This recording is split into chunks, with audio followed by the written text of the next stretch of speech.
taking place at the what level or the NGA level. Please let's devote ourselves on those kind of calls. I've advised severally that we document our queries, our processes, witness it, and then we compile it and present it. Please, we don't dwell on whether I was not there when the collation took place at the chairman's office. I've never seen where an election collation takes place at the chairman's office. I don't know, please. Let us be fair to the system too and document our observations. You can, if you're in the chairman's office when you were doing it and you took the photograph, please package them. Okay, collation of results in Rivers State there. We went from Lagos State Collation Center in Yaba to Rivers State. And of course, already across the country, we have collation of results. Amid anxiety and tension, among party agents, political party supporters, and other stakeholders in this election.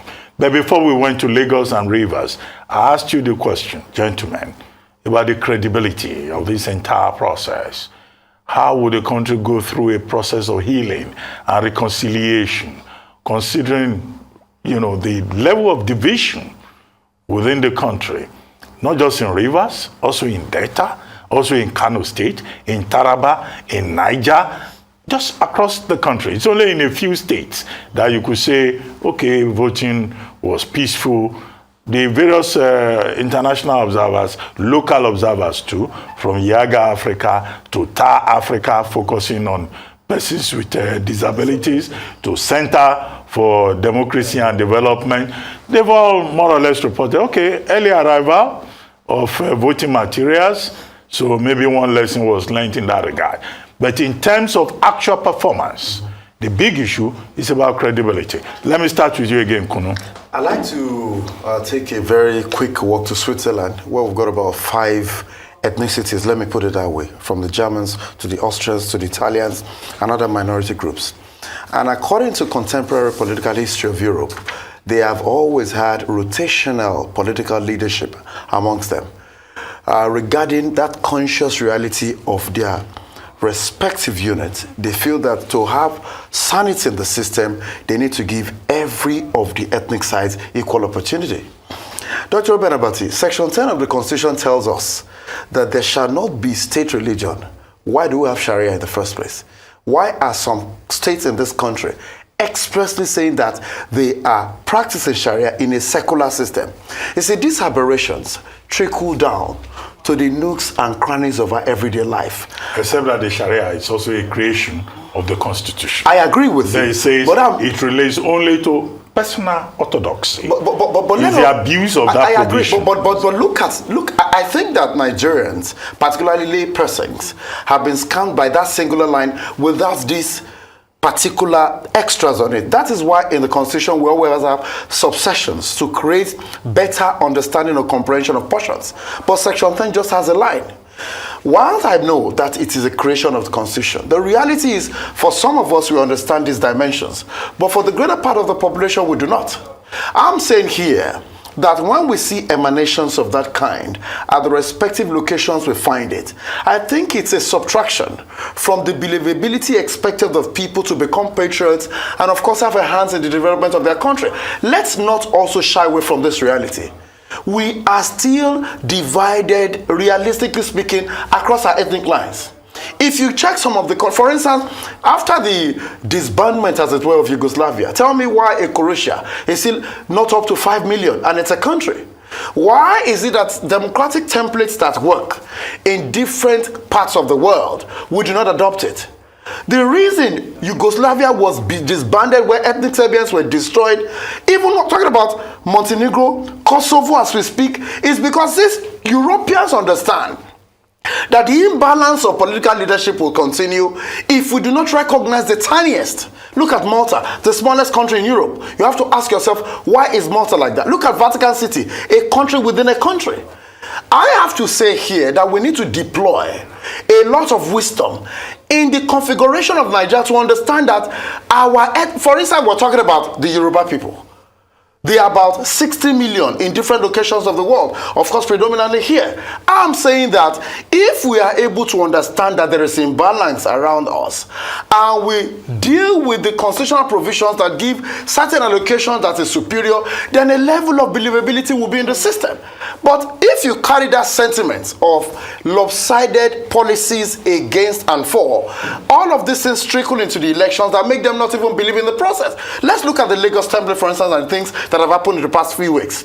We're talking about a completely divided Lagos across ethnic lines because somebody decided to go the way of love to another part of a country. And speaking of that, I think this is a good time to bring in a statement that many of us may have seen this morning that, quite frankly, a part of me doesn't even want to repeat because it could classify as hate speech, but we have to. Bayo Onanuga, who is the Director of Media and Publicity for the Tinubu Shetima campaign, came out to say, let 2023 be the last time of Igbo interference in Lagos politics. Let there be no repeat in 2027. Lagos is like Anambra, Imo, any Nigerian state. It is not no man's land, not federal capital territory. It is Yoruba land. Mind your business. Statements like this and what they lead to is certainly a problem. And we'll speak about it in a second, but let's just head back to the Collation Center in Rivers State. You cannot take it down. No. You cannot take it down. Okay. Oh, okay. No. I've not written in that form. I've not even written in that form, so don't worry yourself. So, collation officer, please submit your results.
Very much, CEO for HA local government area. Thank you.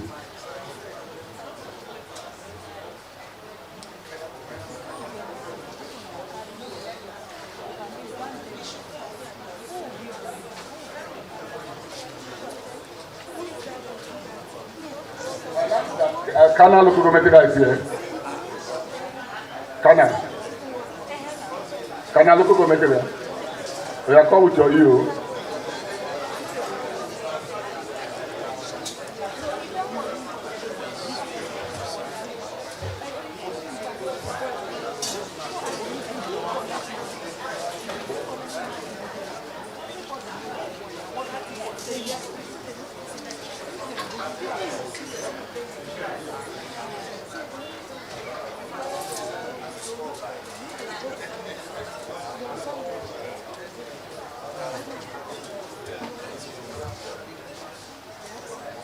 Okay, you're watching the collation of results in Rivers State, where tensions do seem to be rising.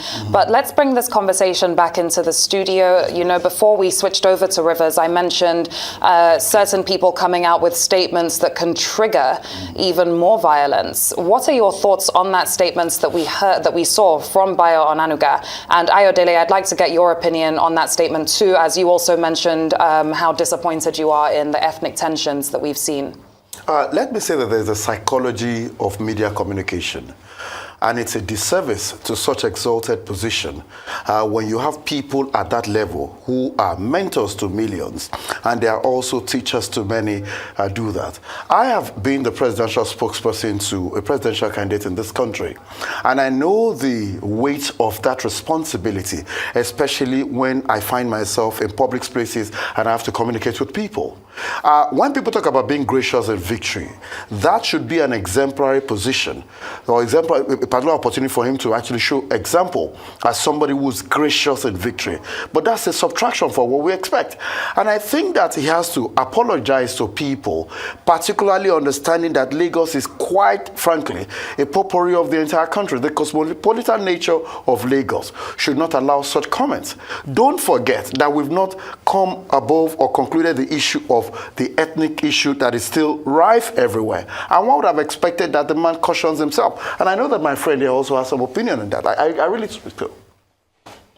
Yeah, I mean, to be honest, I was scarred by that statement. If you studied conflicts in the last 30 years, you would know the role that ethnic profiling and dog whistling plays. Yes, in how minorities are being lynched in many countries across the world. And what we have seen in the last 2-3 weeks in Lagos has been nothing but disgraceful. And I'm shocked that not enough people of stature, of influence, have spoken out loudly about this. The most influential pastors in these cities who are Yorubas, many of them are married to Igbo women. Many notable politicians in our state are married to Igbo women.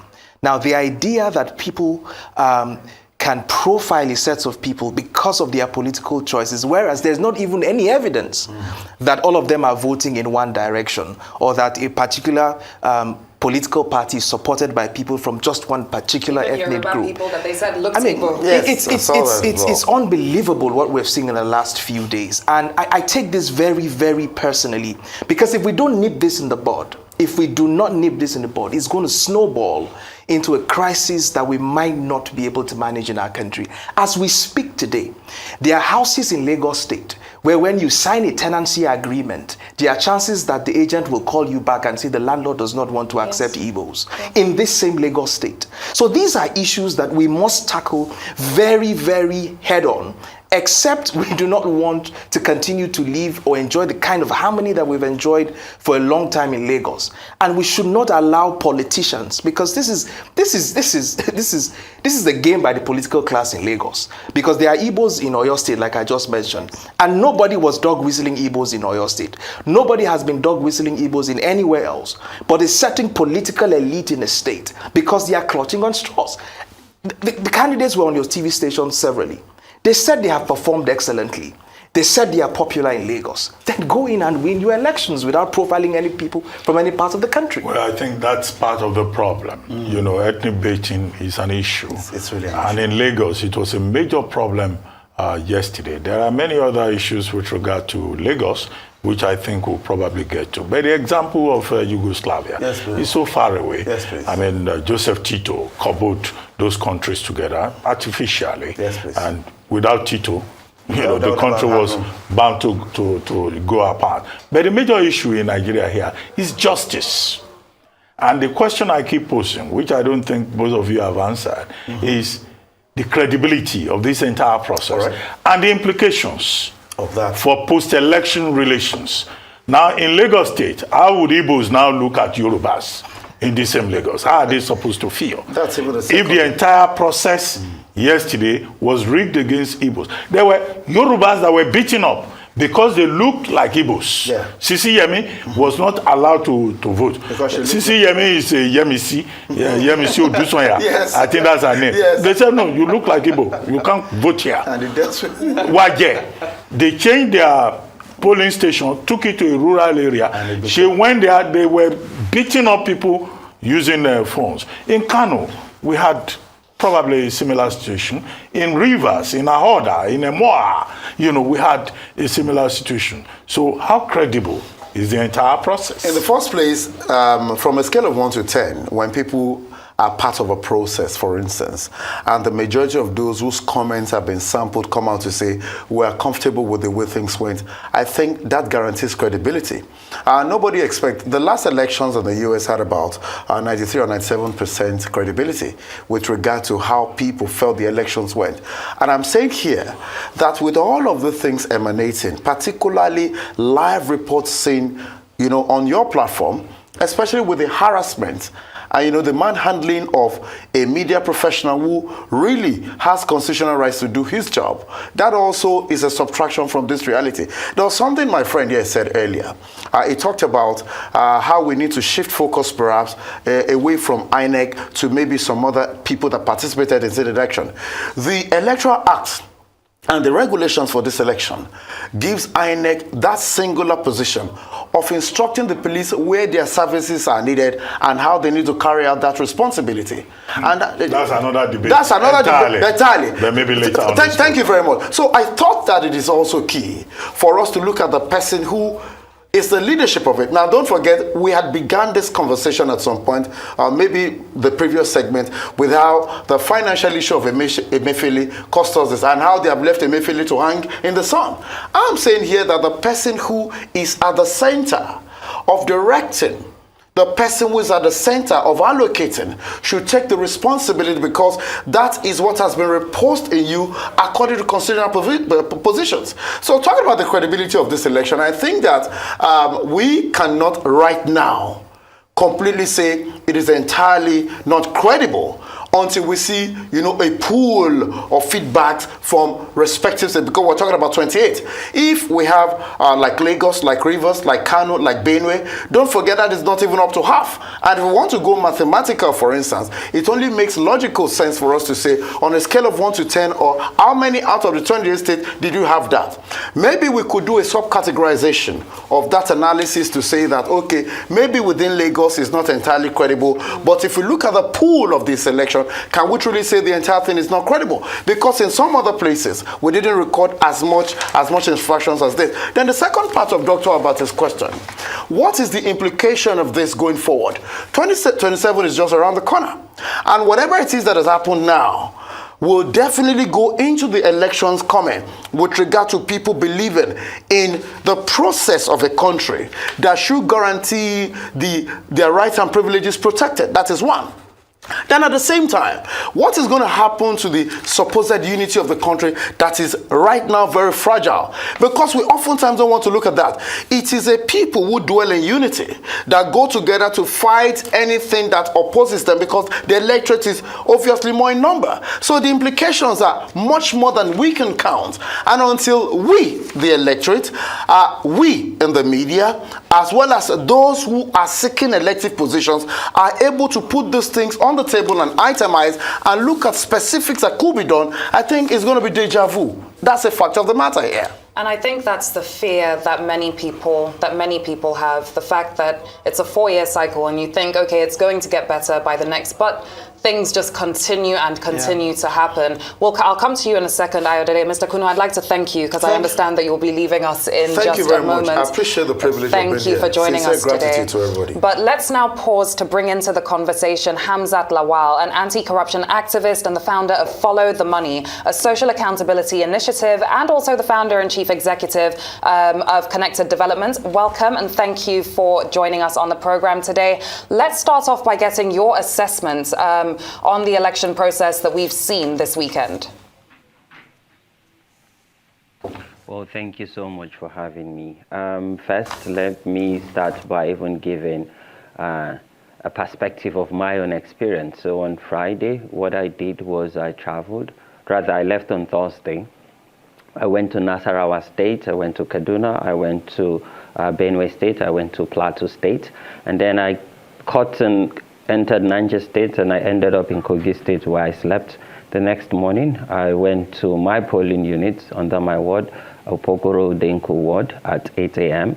I was on ground when INEC officials arrived and set up. By 8:30, they started. I was among the first people who cast their ballot. It took 2 seconds for the beavers to accredit me, and altogether it took me less than 30 seconds. I cast my ballot. I went to other polling units across Kogi State, and then I came back to Abuja to get reports in our situation room because we had deployed 20,000 observers across Nigeria. It's also important to note that the beavers functioned over 70% as against 30% in the February 25th election. So this is what our observers are telling us on the ground. But I think I should also pause and in very strong terms talk about the violence, the violence that took over most part of the elections in some of the states we observe. And I think I want to first acknowledge the fact that even Arise TV reporter was brutalized yesterday. I hope he's doing fine. 2 of our observers were caught in this very sad process, one in Lagos State and one in Ebonyi State. I'm glad that they're currently recuperating, and they're 2 females who were attacked just because they're doing their jobs in providing real-time situation reports on the ground and observing that political party agents were interfering in the process. I also noted that the security agencies were undermined in these elections. It is so obvious they were undermined. We observed where hoodlums and political talks ransacked some polling units that we were at. And what begs me for answer is the fact that when I traveled across the state, there were perimeter security that I witnessed, where I saw heavily armed security personnel who were providing perimeter security across the state. But then when you go to the polling units, and in all the polling units I even observed the election before I came back to our situation room, you had 2 security personnel in this polling unit that are unarmed. So why I say that our security agencies have been undermined is, for any talk or political talk or any miscreant to storm and attack people in form of intimidation, harassment in any polling unit, what it means is there is a collusion between these thugs or political miscreants and our security agents, because you cannot access a polling unit without mobilizing people, without also mobilizing objects that you can use to harm another. And then when they leave, how do they find their way out of places that are heavily armed where security agencies are providing perimeter security? So what this tells you, and this is really simple, because I'm sure this is not far-fetched from people even watching who went out yesterday to cast their ballot. How did they mobilize? How did they attack? And how did they repel? And how did they leave? I remember even when we escalated some of this incident, because from our data and the analysis we do, we had hotspots. We had, raised these red flags. In some cases, we even escalated and told security agents that in this polling unit, there is likelihood that in less than 1 hour, there will be some attack because of the intelligence we gathered from how people were moving around. And nobody responded. So if you look at the response time of security agents, it is a shame. Mind you, for an election to be credible, there are 2 key players. You have INEC and you have security. Even INEC have told us that without adequate security, you cannot, they cannot guarantee the safety of their ad hoc staff. I want to also note that in Aguda, Surulere area, PU 093, when voting commenced, the INEC ad hoc staff announced, and if you check our Twitter feed, she announced that they were not going to upload results. And at the end of the day, after sorting and counting, she did not upload the result and she left. So this also begs me for answers. What kind of training were these people given before they were engaged as ad hoc staff for INEC? So we are worried. And we saw how money also exchanged hands in northern Nigeria. So again, I think with time we need to also do a deep analysis on the impact of money and the impact of the fact that there was no money in the February 25th election, or the rulings by the Supreme Court hasn't came out before that time, and how the impact of money played yesterday, because we saw massive vote buying and vote selling in some part of the north, where you had politicians and their agents inducing voters and giving them as low as 5,000 and as high as 10,000 naira in some part of the north. So For me, the biggest sadness was the fact that our security agencies sadly are heavily undermined. They were not neutral in their deployment, and they did not protect the lives of electorate, media people, and even independent observers. Well, thank you. Hamzat Lawal, as an observer, has taken us through general observations of what transpired: voter apathy, voter suppression, voter intimidation, failure of the security agencies, INEC officials arriving on time, beavers working in more places, even if beavers were snatched in some states, particularly River State, Lagos State, and all of that. But I raised a question before, Adeni Ukunu left us about credibility. And he was saying, oh, we have to get a report from all the states to know whether election failed in fewer states than the larger number of states. Is that how to measure it? Or to just look at the entire performance of the INEC and of the security agencies, as Lawal just intimated us, and say that, look, on a scale of 1 to 10, did we learn any lessons from the conduct of the February 25 presidential and national elections? Is there an improvement in real terms across board if you try to tick all the boxes? And what does this say about the health of our democracy? And what are those other lessons that we still need to learn? Of course, clearly our democracy is hemorrhaging. And if you look at it across the country, I would argue that there are some states where you can say that the process was credible. But it's important to also define credibility in terms of a democratic system, because philosophically, democracy is about individuals submitting their sovereignty to the state, willingly subjecting themselves to be governed by a state that is elected from their will. Now, if you have a situation where the will of the people is suppressed and they are unable to surrender that will or that liberty or that sovereignty personally that they had in submission to the state, then of course you will question the credibility of the process or question the credibility of the person who emerges from that particular process. Now, we have seen some of these things play out in certain states of the country, particularly in Lagos, in River State, pockets of it in Abia State, and in some other states that there have been, violent suppression of voters. And in that regard, we cannot confidently say that anybody who emerges from that process enjoys the credibility of the persons in a democratic situation. The second, of course, is that people always assume, that voter apathy, for instance, is just about people being lazy to come out on election day. If, for instance, 10% or less than 10% of the registered voters in a particular state or in a particular country are the ones who elect a leader, then it also questions the credibility of the process, because it means that less than 10% are actually determining those who govern them at a state and a federal level. That also goes a long way to question the credibility of the process and the credibility of those who emerge from those processes. But the most important thing and the most important question you asked, Doctor, is what happens from here? What happens after the elections are being announced like they are being done at the collation centers across the country? What happens to human relations in Ojota, in Ketu, in Etiosa? How do we look at ourselves tomorrow? How did we dance amongst ourselves in church on Sunday? And how are we going to transact amongst ourselves tomorrow in the marketplace? And that is the biggest fear. That is the million-dollar question that we must ask ourselves. Because the truth is, there is now going to be mutual suspicion of ourselves, whether it's in schools, whether it's in the marketplace.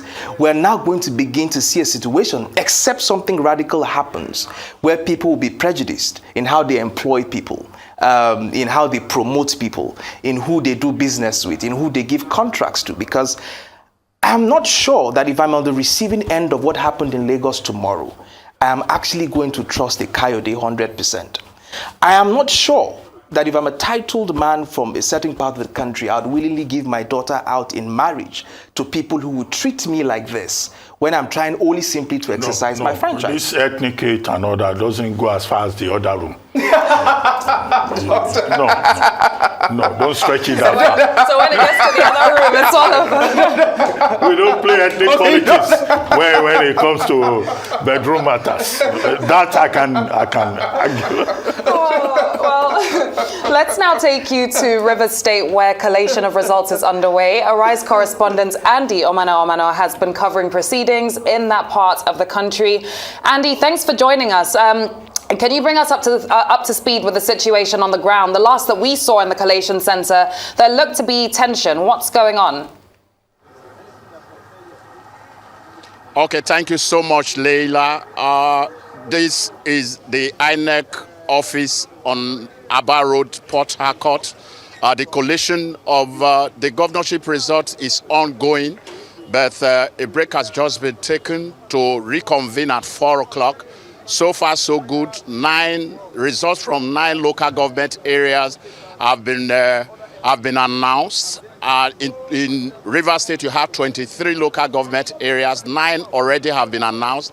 And of those 9 results announced, the governing party in the state, the PDP, is leading with a very, very wide margin. Expectedly, there are protestations from different political parties, from the NROM, Accord, New Nigeria People's Party, who are saying that these results can really not stand the test of time, because what transpired yesterday was actually not an election, but it was littered with intimidation, thuggery, and ballot boxes snatching. So as we speak, 9 results have been declared, 9 local government areas have been declared, and the governing of People's Democratic Party in Rivers State is on the lead. Leila? Yes. Okay. If you could speak more to the violence in Rivers State, in Emoha, in Ahoda, and the killings that were reported in the papers. Is INEC rescheduling any election in Rivers State? And former minister Rotimi Amechi has said in Rivers State, the APC is contesting against the PDP, INEC, and the police. Is there indeed a conspiracy against other political parties by PDP, INEC, and Rivers, and the police in Rivers State? Thank you so much, Dr. Abati. Speaking to the violence that rocked the elections yesterday, it cuts across local government areas. Incidentally, I was in Emoha. We recorded about 3 deaths from Ogbakiri axis of Emoha. I had the opportunity of being there yesterday, but I wasn't there when it all happened. That was confirmed. Even in Elebrada, another community in Emoha, 2 were feared killed. In Kana local government area, it was the same thing. 2 were killed. Bori, if you know very well, Bori is the traditional headquarters of the Ogoni ethnic nationality in Rivers State. Bori was a theater of war yesterday. For more than 1 hour, there was shooting, sporadic shooting by security agencies against the boys who said you brought ballot boxes meant for a different local government areas, deliberately, allegedly, they claim, to this place, and so the elections cannot hold. But as I speak with you, elections, the results for results for a Kana local government area have just been announced as we speak, and the party agents here are crying blue murder. Still talking about the killings that happened yesterday. INEC did reschedule election in Asari Toro local government area and Ward 14 of neighboring Degema local government. As we speak, as these results are being announced, I want to believe that elections are ongoing in Asari Toro local government area as well as Ward 14 of Degema local government. Back to you, Dr. Abati.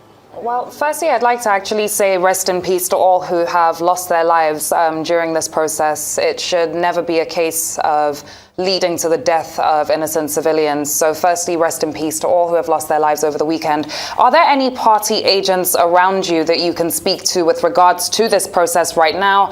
And speaking to voters over the weekend in Rivers State, what's the general consensus? How are people responding to what's been going on? Well, there is a uneasy calm, if I must report.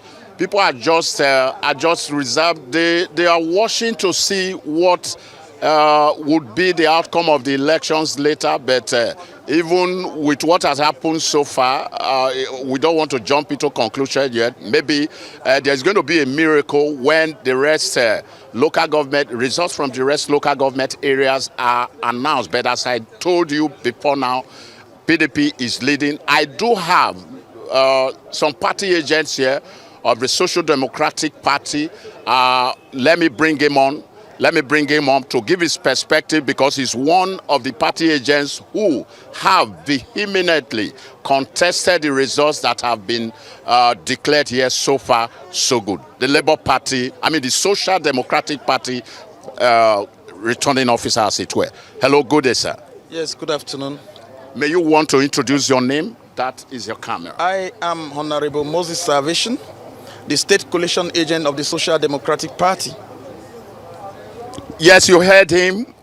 He's a state coalition officer of the Social Democratic agent, state coalition agent of the Social Democratic Party for the elections that held yesterday in Rivers State. That is the governorship and the House of Assembly elections.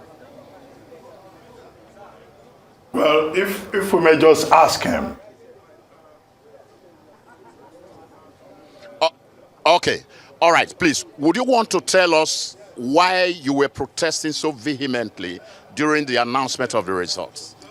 Well, I did not protest.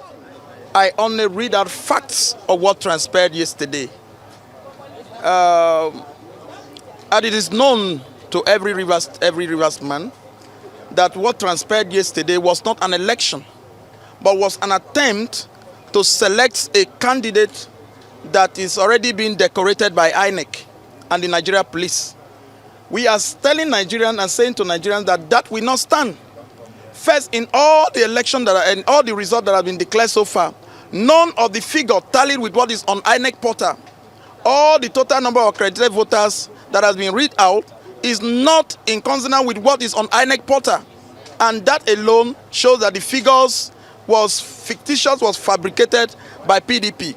Now, in Kana local government, most of the ward, about 8 wards, received materials from another state. Akwa Ibom, Kana, Ward 6 got ballot papers from Akwa Ibom, Ward 18 got ballot paper from Ikwere local government, and these materials were returned to INEC office. We returned them because that's my local government, believing that there will be a re-election there. But to my chagrin, result was entered in favor of the PDP. Who voted? Where? How? And when? When these materials was returned to INEC office, were returned to INEC office. Who voted? And where did they vote? Ward 6, Ward 18, Ward 4, Ward 2, Ward 1. All the ballot papers were of different local government from different states. So who voted? But they are reading results from those wards of over 17,000 persons, 18,000 persons. You are reading a result for PDP. Okay, sorry to cut in here. What is going to be the next line of action for your party, that is the Social Democratic Party, given this scenario that we have on our hands? Of course, we have the leadership of the party.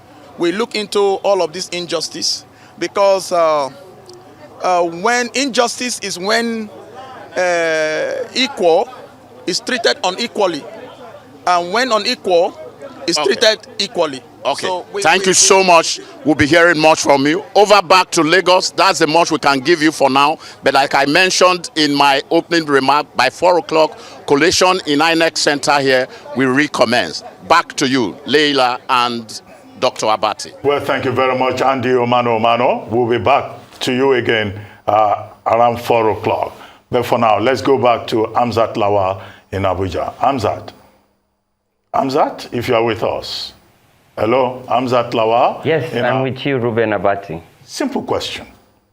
What next for Nigeria?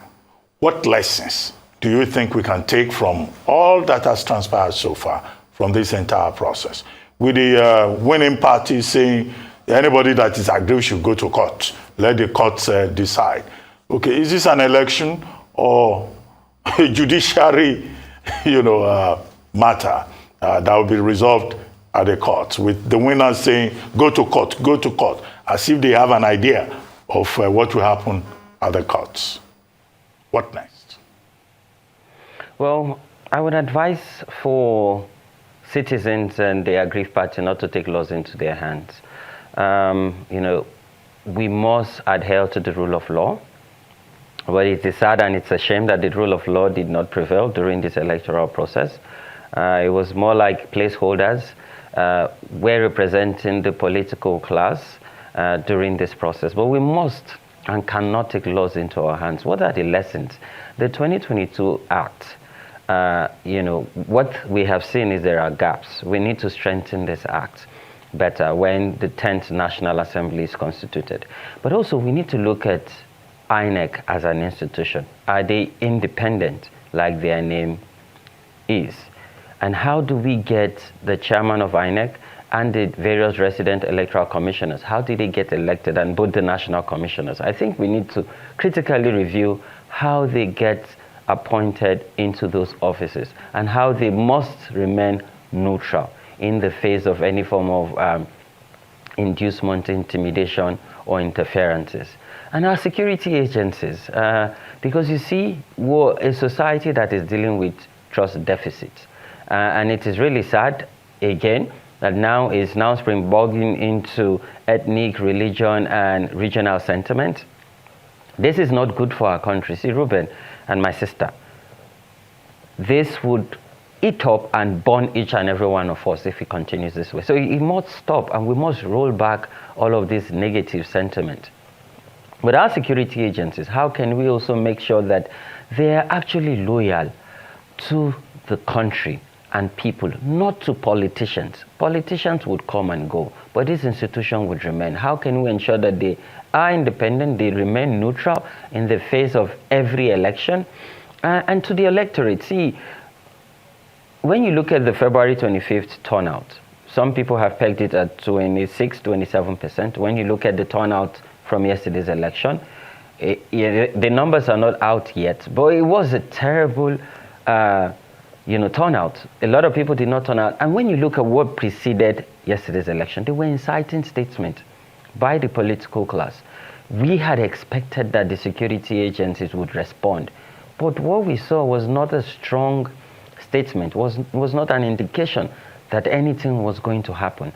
Ruben, what I had expected after the February 25th election was that Mr. President would actually address the country, that the apex law enforcement agency, the Nigerian police, would have constituted an investigation, that the DSS would have even made some arrests, would have interrogated some people, and have even briefed the Nigerian people of what is being done, because we all know that there is heavy compromise in this electoral process. INEC got over 305 billion naira. And one thing we're going to do as civil society is that after these elections, we must raise dust and ask critical questions. How was this money utilized? And for me, we're going back to 2019. What was the budget for INEC for 2019? And the budget for 2023, how is this money expended? Because I'm a taxpayer. And speaking about tax paying, because what we have seen did not give confidence to taxpayers like you and I. I pay tax in the 36 states and here in the FCT because we have operations in the 36 states. So even in Lagos State, I'm a taxpayer. So are we, because from the outcome, what we're saying is, should we pay our tax to the underworld?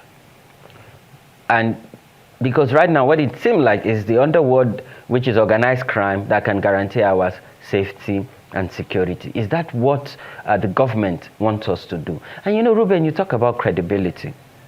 You see, and that's why Connected Development deployed USAB, 20,000 observers. We wanted to follow the process. We were not keen about the results. Yes, a winner will be declared. Someone would emerge a winner. But we wanted to follow the process, because when the process is backed with credibility, then nobody will question the result. No one will have cause to want to go to court to seek redress.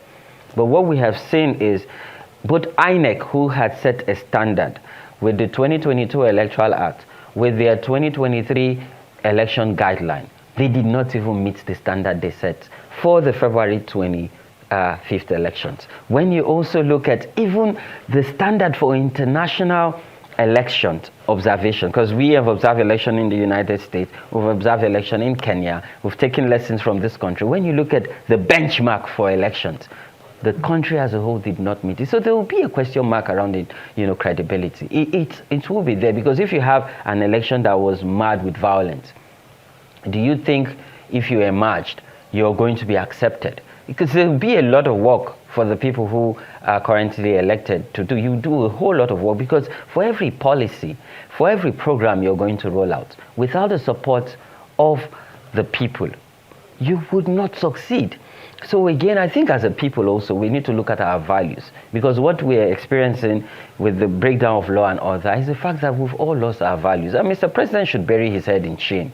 I'm not sure what his advisors are telling him or what people around him is telling him, because Mr. President had made a promise, Ruben. He said that his legacy would be to give the Nigerian people a free, fair, credible election. But right now, the elections are mad, and there are no credibility in the election. The election is not free and fair, even with international standard or even with INEC standard. Or maybe Mr. President has a standard and probably it has met his own standard, but it has not met the standard of the Nigerian people. So he should bury his head in shame, and this would inform his legacy, because what he has given us is an election that is unacceptable, So again, our values have been broken. And you see, we cannot wait for the political class to fix it. We must go back to our pocket of homes and start talking to ourselves that what is the fabric of the Nigerian value, and how can we translate this and build a society that is based on values, orientation, and see human beings and treat them in a dignified manner.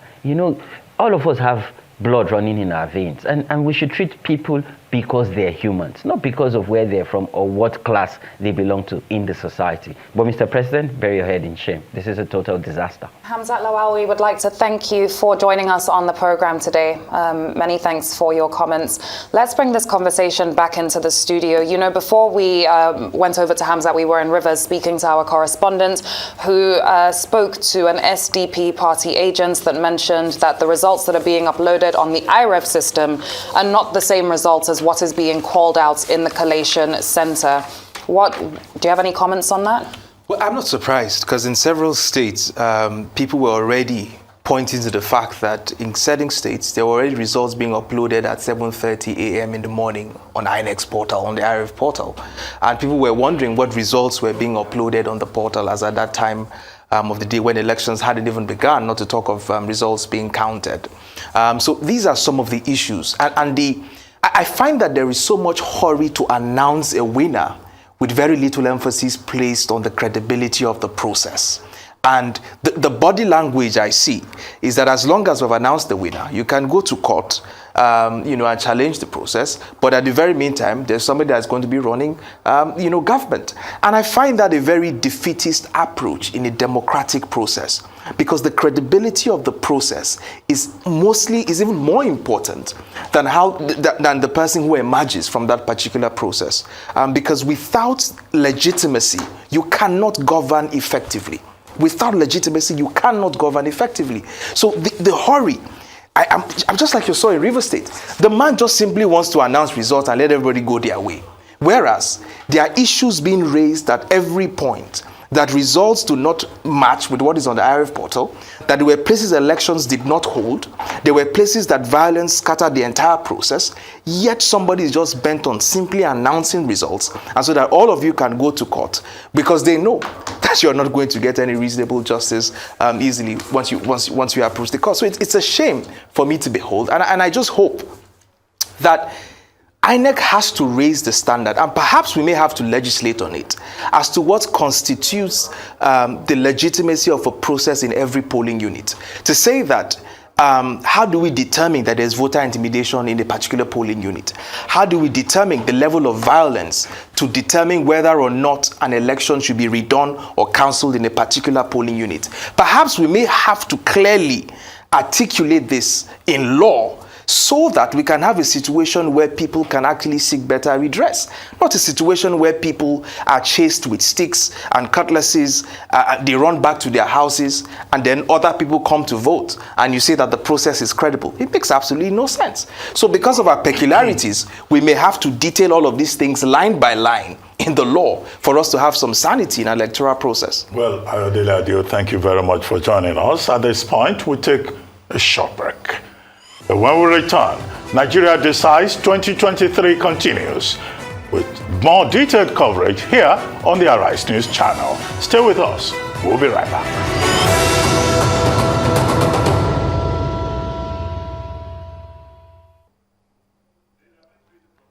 Well, as we continue a robust coverage of the 2023 state elections in Nigeria, let's now go to our Abuja studio, where we have standing by an astute analyst and election observer, Maudi, a co-convener at the Situation Room, as well as here in Lagos, Ngozi Nwosu-Juba, human rights activist and project director at Vision Springs Initiatives.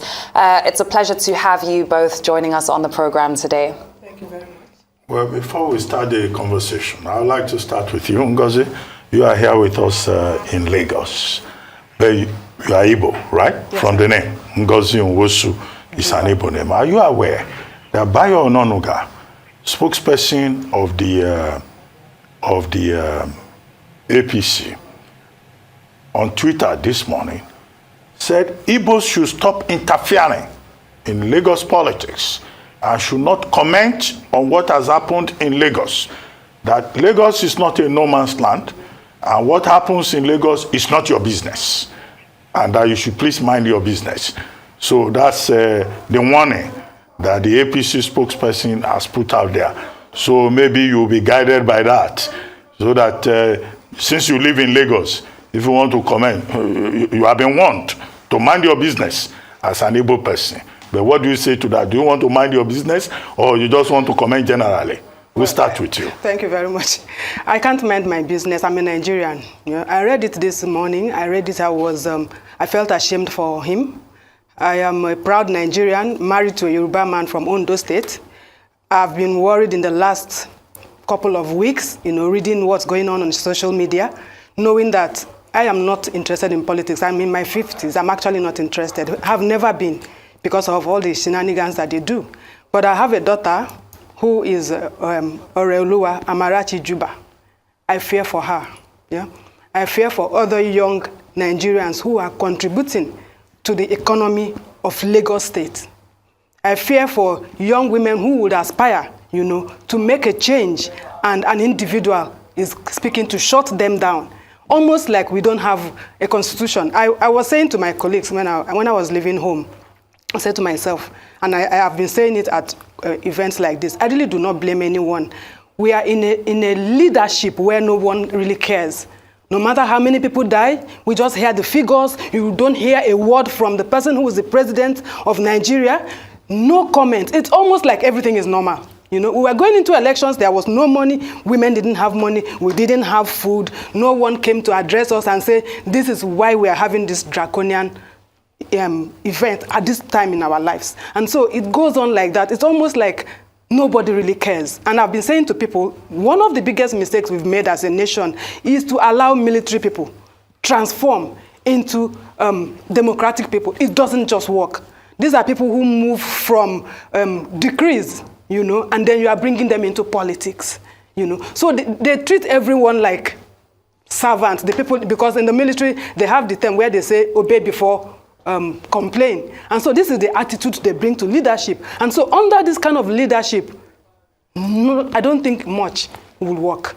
Staying with you just for a moment, because about half an hour ago, Bayo Onanuga came out with another statement on his Twitter page saying, let me make myself abundantly clear. The views I express on Twitter are my personal views. I don't owe anyone an apology for addressing the existential threats of our people.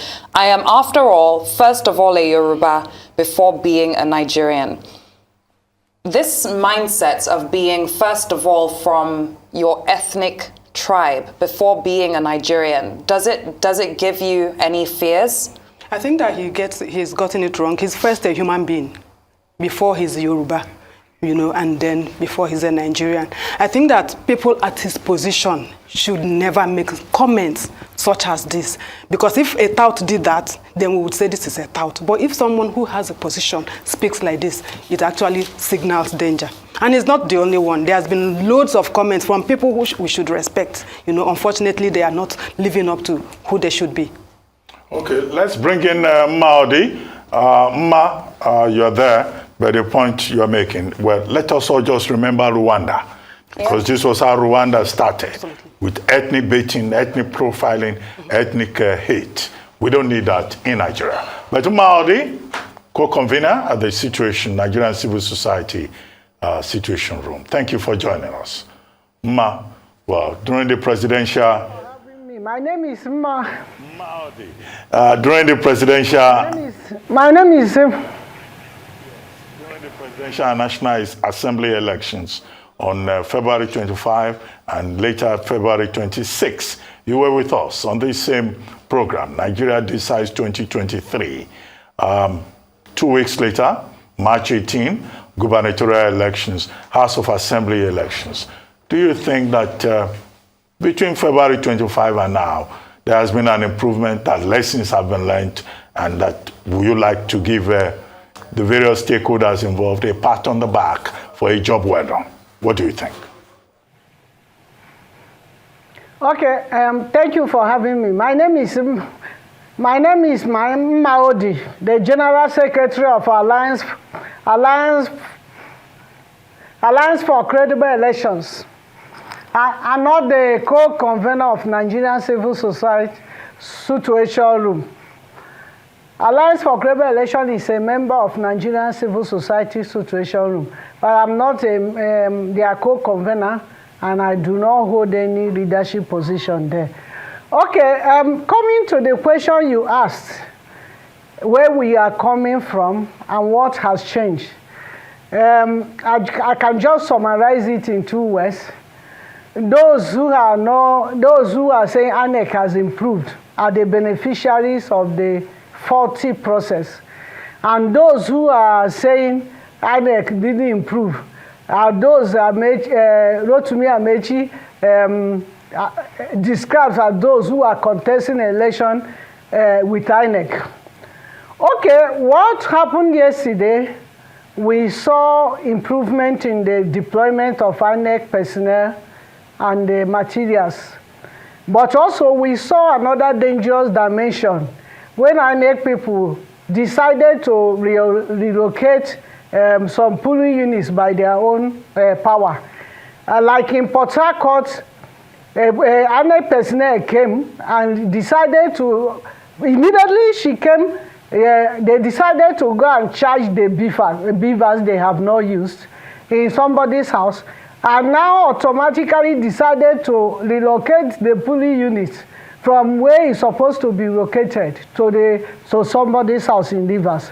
And with all the things that happened yesterday, and the behavior of INEC people, and also the behavior of the security people, who actually sat and watched Sidon look, and watched Nigerians beaten, humiliated, harassed, and even killed without lifting a finger. But my look to it is that in year 2007, there were good gains, but we just said all of them were bad, and we didn't celebrate those who distinguished themselves in year 2007. And I decided that what we should do is to have a roster of people, including INEC personnel, who performed very badly, and enabled people to rig elections, and announced and boldly asked us to go to court where they have prepared to rig elections. It's a continuous rigging. To have a roster of the people who distinguished themselves, like a soldier in Nsukka in Enugu State yesterday, who chased a talk that came to carry the ballot buses and beavers, and collected the ballot buses and beavers from the talk. I took him away. the soldiers who intervened in Benue and those who intervened in other states, we need to call them out and celebrate them. And those who make sure that the citizens' mandates were, who made sure in the first place that the citizens were not allowed to vote, intimidate, where they provided the enabling environment for citizens to be suppressed, their votes to be suppressed, and citizens to be intimidated, beaten, and humiliated, and made sure that they didn't even show up at all to even allow the citizens cast their votes. We should also call them out. So we need to separate the bad guys who do not want the Nigerian to work, and celebrate the few ones who distinguished themselves yesterday. And also I want to look at, since year 2007, there's so much money has been invested in engagement with INEC. And year 2023, those money has been wasted. That, just to say the least, it's a waste of effort. We need to try other strategies. Because all the money we have done to the donor community, even the government, have put in order to do reform. We can't see the reform. In this year 2023 general elections, we can't see the effect of the reform. It's a wasted effort, wasted resources, wasted human capital and capacity. People invested their time, resources, and brain to ensure that there is reform in INEC. And at the end of the day, when we were fighting for financial independence of INEC, it was as if when we get the financial independence, INEC will work. Since they got the financial independence, INEC have been going from bad to worse. So what do we have in year 2023? After over 14 years of reform, we have the INEC that has performed beyond any reasonable, whether local, even my village expectation. Everybody is talking that this INEC has failed. So, and the security people, we know that security people is every government in power, but they should have lifted hand and saved yesterday, or even 25th, but they didn't. If you are a security man and you're professional, you are standing and watching people being killed, or watching people being, people voted. You saw people taking away the votes away, and you didn't lift a finger. You've not done your work. It's not enough to deploy security personnel. It's not enough to deploy them on time. What did they do when they were deployed? And the ones who actually assisted some politicians to carry ballot buses, they didn't do their work. So we have used over 5 years to be telling the youth, come out, INEC has improved. From year 2020 in Edo, Ondo, Anambra, Ekiti, and Osun, that come, there is hope. And we have lost that preaching. Because the people have gone back and said, no, I can't come out again. This is a waste of time. Our hearts are broken. All the things we have said, nothing has worked. We need to re-strategize as a civil society group. We are no longer going to be saying engage the city institutions. Strong institutions are better. But what about the human beings in the institutions who have vowed never to make anything work? So we used to have other strategies to engage with the citizens and see how to make our government accountable. We must require accountability from INEC, from the security personnel, or the even observer groups. We need to require accountability. Everybody must account for us. If I speak, we say because she's Igbo, she's not happy with that come. I am not happy with that come. When Fashola was contesting election in year 2007, Tinubu was jittery because Obasanjo came to hijack Lagos. I mobilized people as observers, and I was going around. We have our foot soldiers. Anywhere we see any PDP trying to rig election, I am Igbo. I am a woman without a tribe. I have paid my dues. I have earned my seat. So I am a woman without a tribe. We will call our foot soldiers. They will come and make sure there is no rigging. I did that. And when Fashola became governor, I wanted to be arresting people he called miscreants. I told him on TV, on AIT, that these people we are calling miscreants are the people who ensured that your votes were not stolen. I have paid my dues. You can't say because I'm Igbo, organize free, fair, and credible election. And let's start talking from it. I won't condemn it. Anybody can win. Even somebody we don't even know. A person can win. We want a free, fair, credible process. An election. Are we asking for too much? People collected over 4 trillion to do election, and they have failed.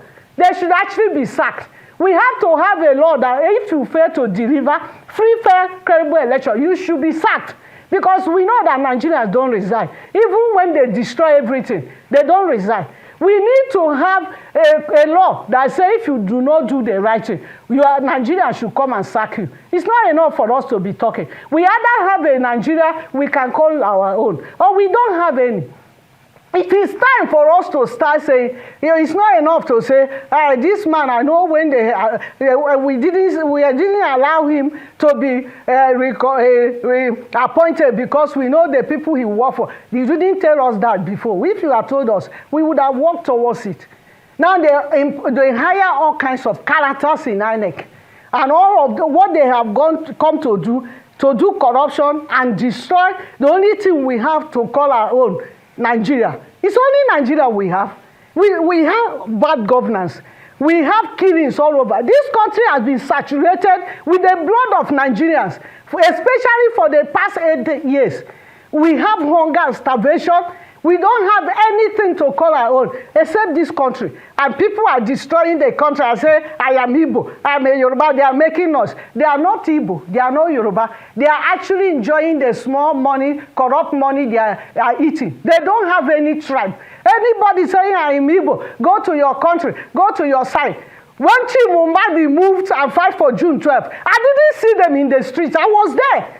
Chima was a patriot without a tribe.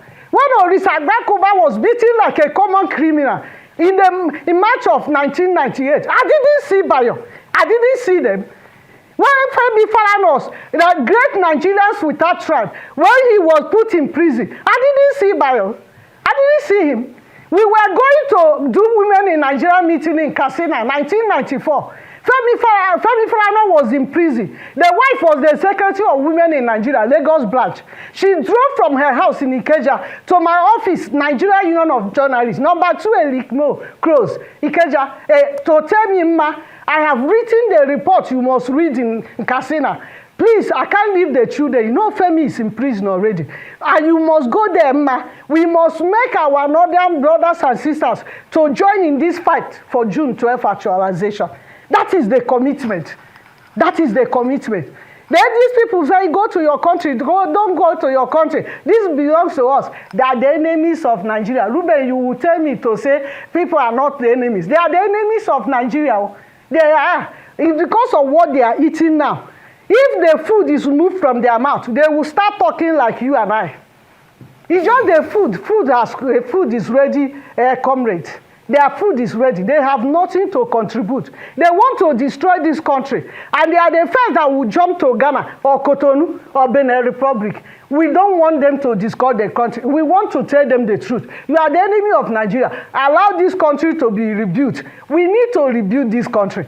People see the result they are uploading, and people are busy changing those results during correction process. And nobody is listening. It's INEC people now with police. See what is going on even in Adamawa. The INEC rec with the commissioner of police, they have been in the house since yesterday night, rewriting results in Adamawa every day, and nobody is doing anything. Police told us in Lagos nothing happened. Nothing happened. And those are the people who want to destroy this country. Nothing happened in Lagos that all of us saw. They attacked channels, TV, journalists, and cameramen. They attacked Arise. They attacked everybody there. And the police commissioner said nothing happened. Because of the food is ready attitude. But when the food is no longer there, they will see them trying to tell us how to resolve the problems of Nigeria. They contributed more than anyone else to create. That's what we see now. We have to change our strategy. We have been engaging with INEC for so many years. Nothing has come out of it.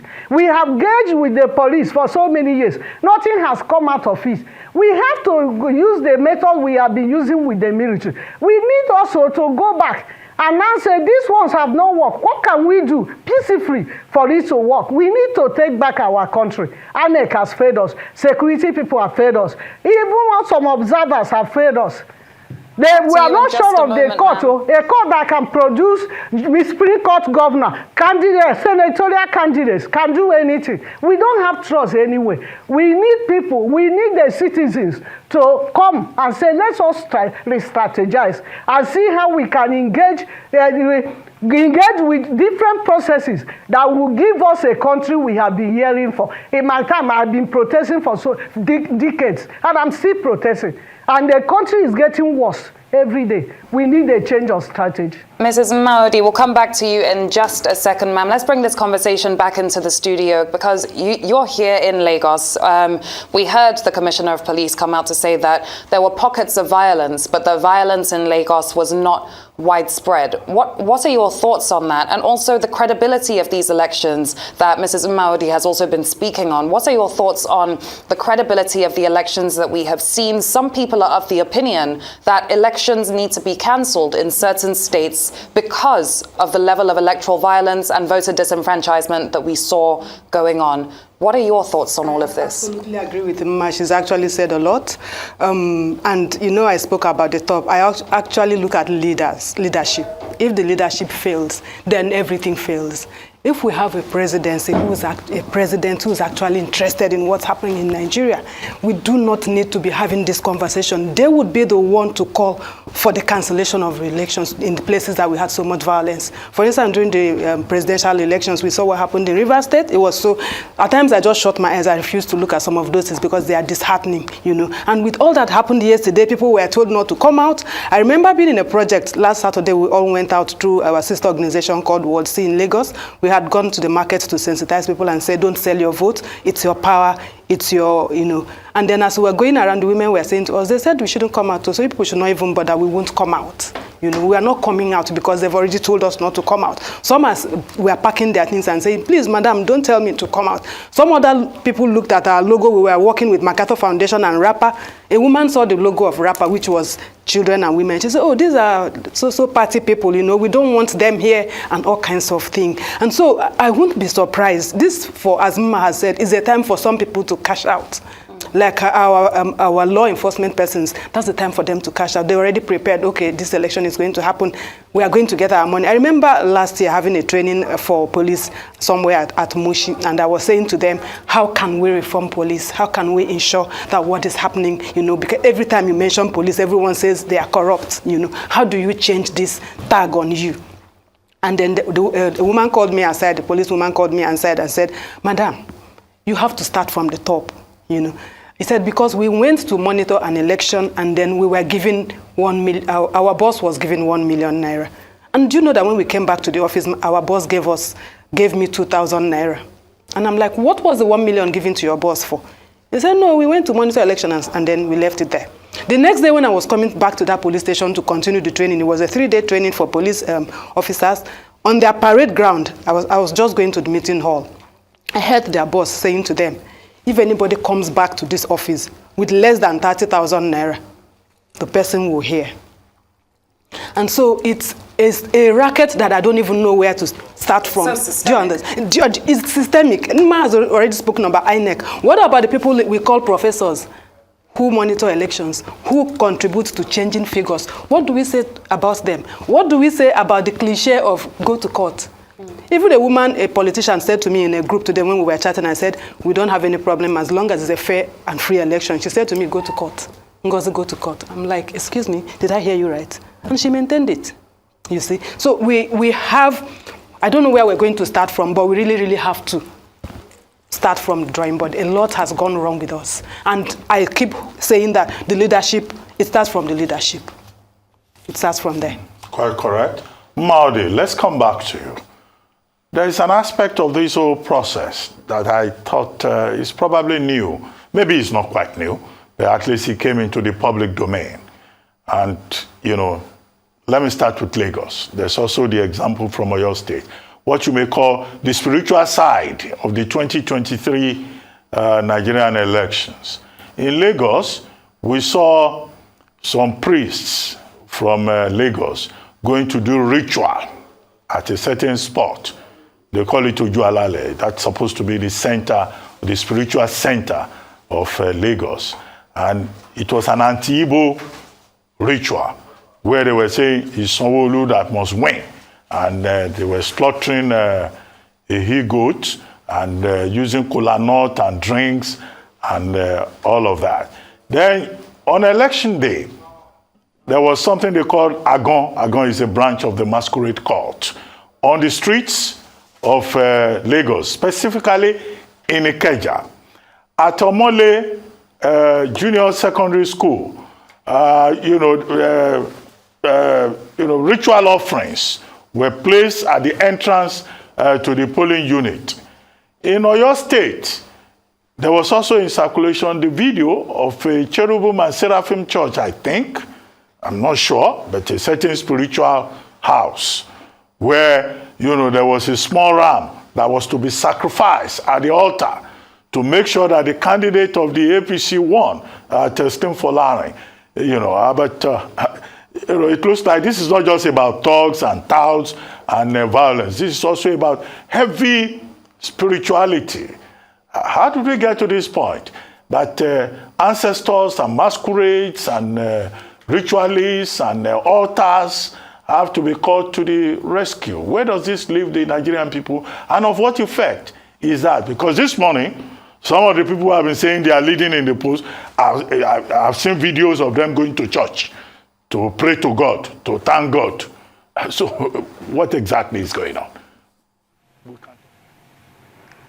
Okay, we are working with a political class that have no conscience. They have destroyed virtually everything. If you even bring God down, they want to corrupt God. So this is a culture that is very dear to us, and our church, our Christ, our Imam, our Muhammad that are very close, very dear to our hearts. They want to use it and corrupt it for their own gains. But even the people they are using to do it are also destroying themselves and the culture that they are supposed to protect. All these things they are doing is not from their heart. They are just doing it to impress the powers that be, so that they will not remove them, and also they will keep on getting small money from them. It's not from their heart. All the things they were doing, they were reacting according to the instruction they gave to them. Political parties and the candidates have been the greatest threat to this democracy since 1999. Anything you bring, they destroy it. It has never happened since elections started from 1998, from the local government to other positions. It has never happened. It was years going to this year, 2023. There's nothing that didn't happen. Just assuming that Yakub was the one who conducted the 1 year 2007, I would have been killed. Because I was going from one polling unit to the other, looking for PDP that are trying to rig election in Lagos. I would have been killed. I was just telling myself, thank God it wasn't that these people that were in power then. So people were suppressed to the extent that they reduced them to less than animal. Yesterday, in Lagos, in Rivers. And also, nobody thought it's something. And the man said some skirmishes happened, but it was not widespread. It was not serious. It will happen to him. Whatever you wish for others will come back to you. What you sow, you reap. That one is basic and certain. So it is very sad that they have gone to be destroying. They call themselves Christians. They call themselves Muslims. But they do not believe in anything. What they believe is how to get power and do corruption and to sustain themselves. But I do not also think that when they go for funeral services, they look at the people who are there then in states to be buried. Because all of us will one day go home. It's just timing. We won't go. One day we will cease to exist. All the things they have acquired, they don't know who that will eat it. So it is important that politicians learn new lessons, that the road they are treading on is the wrong way, to come back to the right way. And it's also time for the citizens to chase them out of the place. They have the power to chase them out.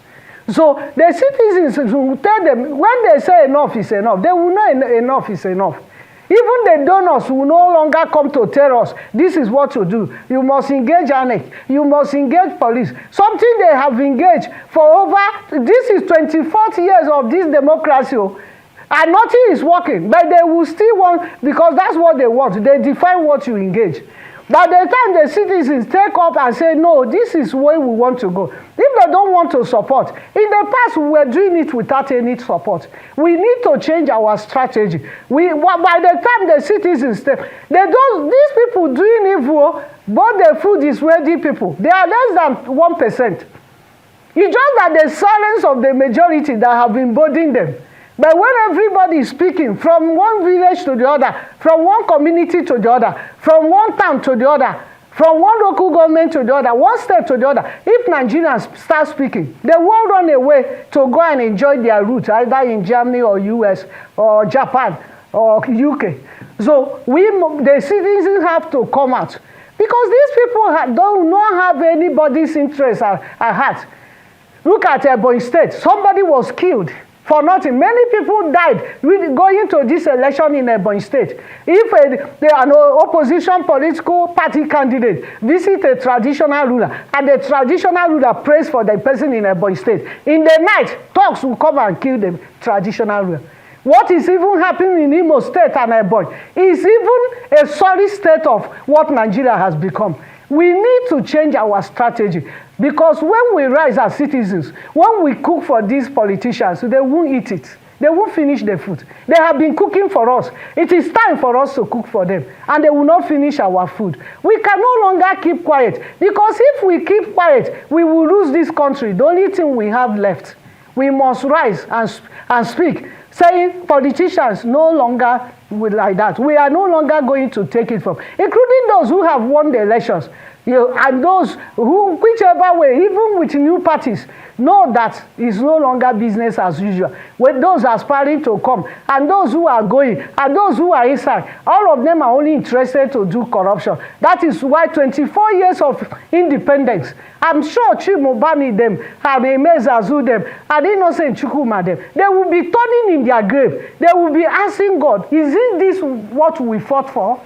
Is it? When we were fighting, we were thinking that once we have this democracy, the education system will start functioning, health system will function, we will have good road network everywhere. But now we don't have anything. Bad governance is the order of the day. Killing is the next profession in Nigeria. Kidnapping, banditry, hence men killers. There is no way you look that you have a good story coming out of Nigeria. The only thing we have left is Nigeria. And that's why we must not keep quiet. We have to speak. We have to mobilize our people. We are ready to take this country back. The food is ready, people will destroy it, and we will have no place to go. To you in just a moment, ma'am. Let's go back to VGC in Lagos to get an update from Arise correspondent Oba Adeoye, who has been covering the ongoing election in that part, as postponed till today by the INEC. Oba, any updates from your location? Last we heard, you said that it didn't seem as though as many people were coming out to vote today as the number of people who came out yesterday. What's the latest? No, let's play back first. We have video for you first. Okay. Sorry. Let's talk.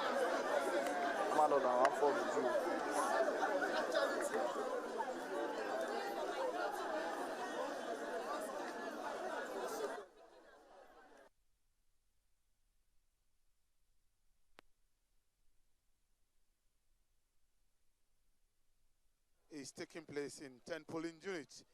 And the visuals you are seeing on the screen shows people who, two categories of people. A category came to claim that once it is 2:30 p.m., the last person to vote will be the last person to vote.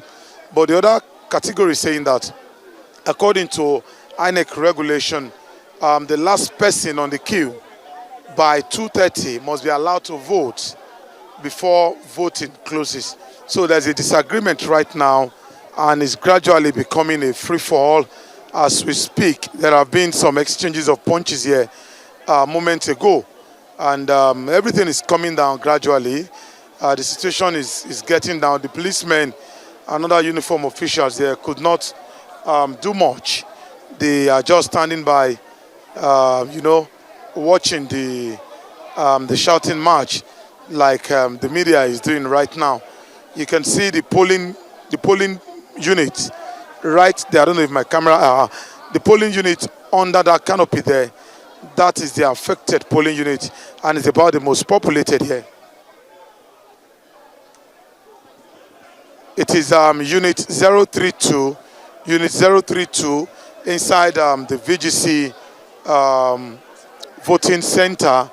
Other units have concluded the voting, except for like this 032 and one other there. The rest have concluded the voting process and waiting for ballot sorting before the eventual ballot counting. The allegation is that some of the people who are here to cause the trouble are not even a resident of this estate. That is what some resident told me earlier, that some of the people who are coming here to create the problem are not even resident of this estate. So far since morning, it has been peaceful until now, when we are gradually approaching the 2:30 deadline, as indicated in the INEC guideline for voting. What INEC states in its guideline is that the last person that will be on the queue before 2:30 p.m. should be allowed to vote. And that particular polling unit, 032, has about more than 500 registered voters. About 2 hours ago, they are just in the region of tending to about 200 or so. So we still have many people who have not been attended to, who have been sitting down there since morning patiently, and they have even taken tally numbers, just to take turn in casting their ballot. You can see some men on the screen, they are still angry, and like it is alleged, some of these people are not even residents of these estates.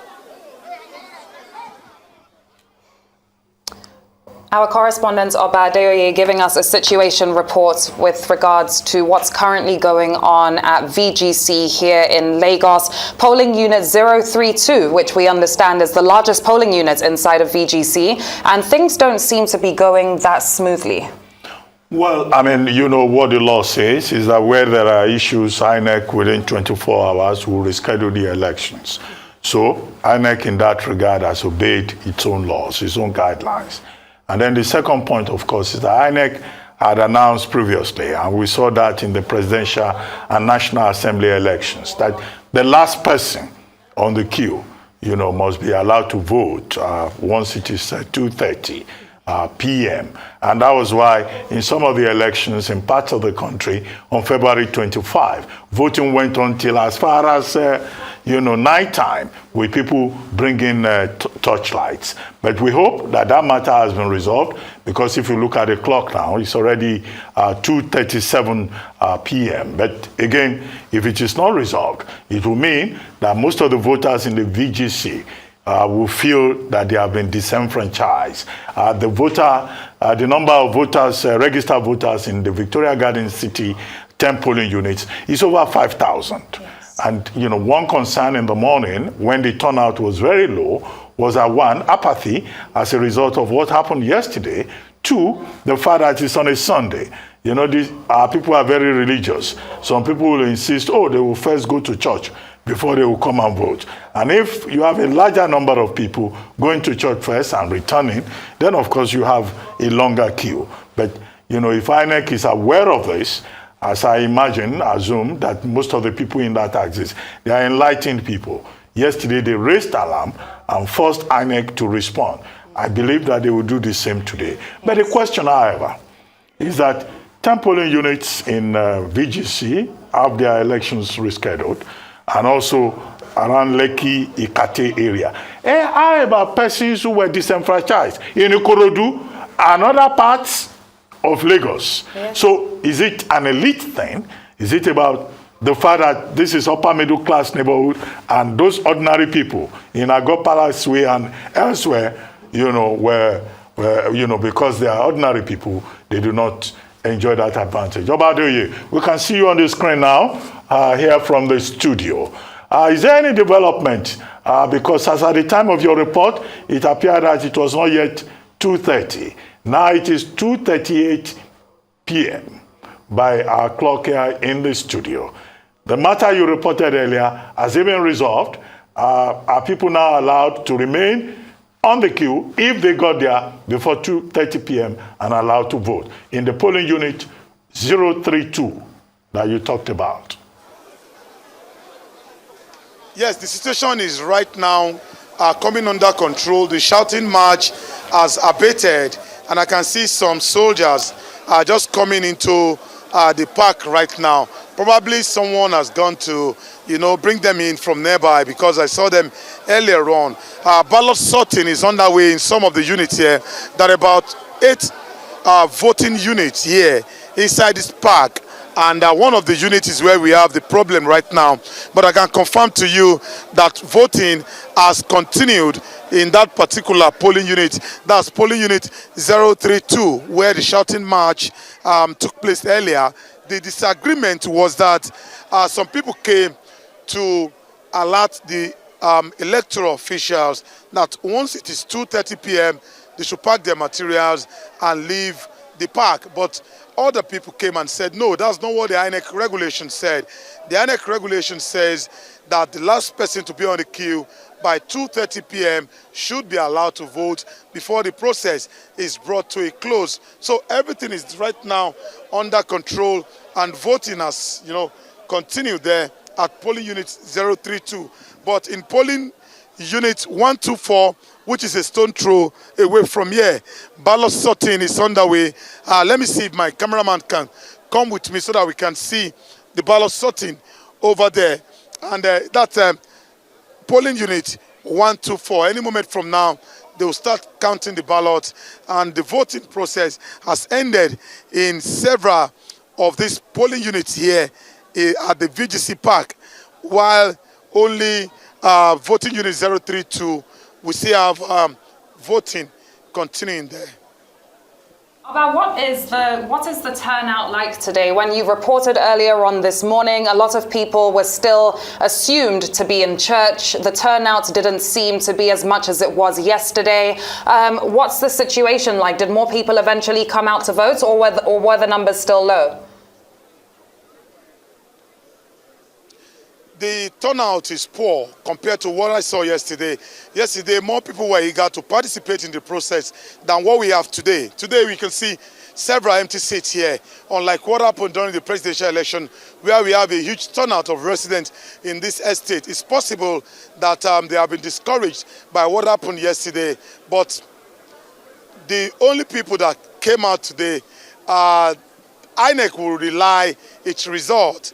It will base its result on the number of people that came out today. Don't forget that INEC said a total of 6,024 voters were registered at the VGC.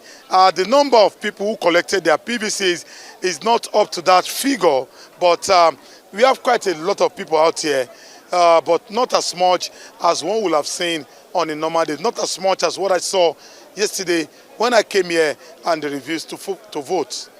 Well, about earlier on in your report when you said people were throwing punches, I was worried for you because I don't know how strong your jaw is. Yesterday you ended up in a police station. I said, let them not go and give up by a big punch, in his jaw. But it's good to hear that calmness has been restored and, you are safe. But I was going to ask you, now that voting has recommenced at polling unit 032, how long do you think it's likely to take before that polling unit ends voting, depending on the number of people on the queue? How long is that queue? And how soon do you think that voting in that constituency will end? An hour ago, I went there to confirm the number of people there, and I was told that they have more than 500 voters in that particular voting unit there. And let my cameraman follow me so that I can find out and confirm this figure for you real time. I was told that more than 500 people were registered to vote at polling unit 032, out of which about 200 or thereabout have already dropped their ballot before the exchanges took place earlier on. So you can see voting has recommenced there and everything is underway. Let me find out from people who have been coordinating, the volunteers that have been coordinating this particular process here. Let me see if I can get one or two of them around there to find out the number of people who are registered, the number of people who have voted so far. I have a young lady here. Let me see if I can ask her a couple of questions.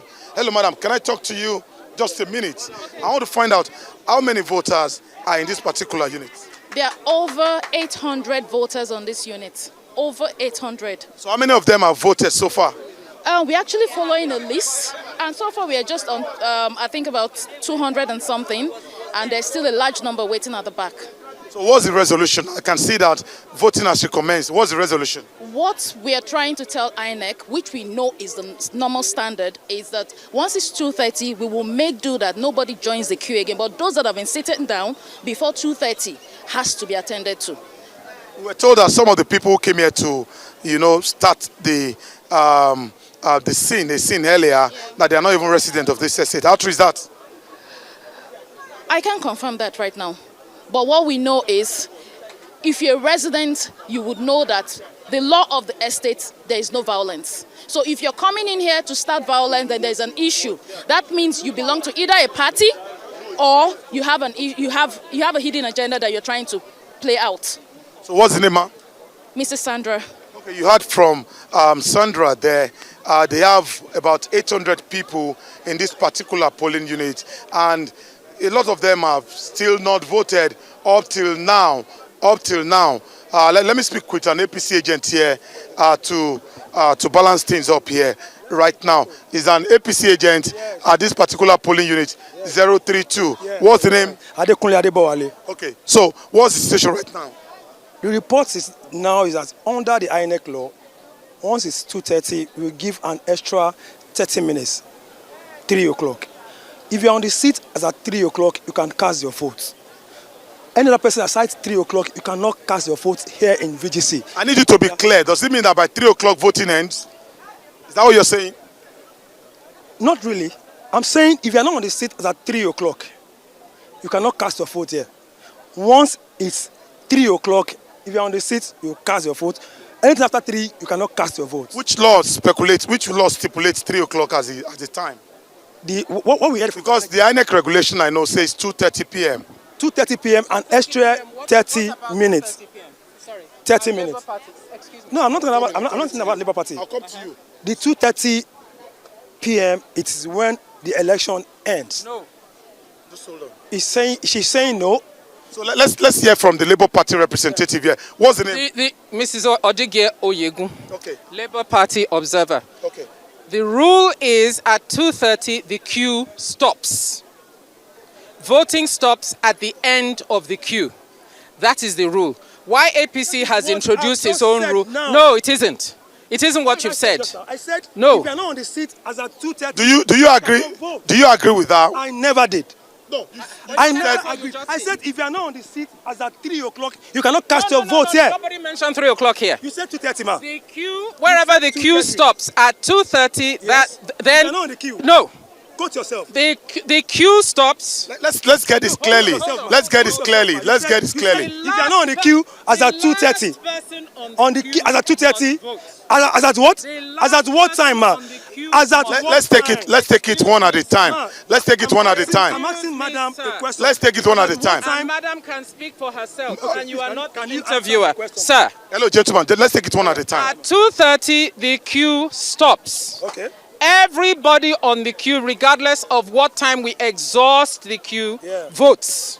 As at 2:30. Can you pick that? As at 2. That is what you just said now. Just hold on. Let's get it clearly. I'm a lawyer, sir. Okay, with 50 years at the bar. Okay? The queue stops at 2:30. All right. Voting stops when everybody on the queue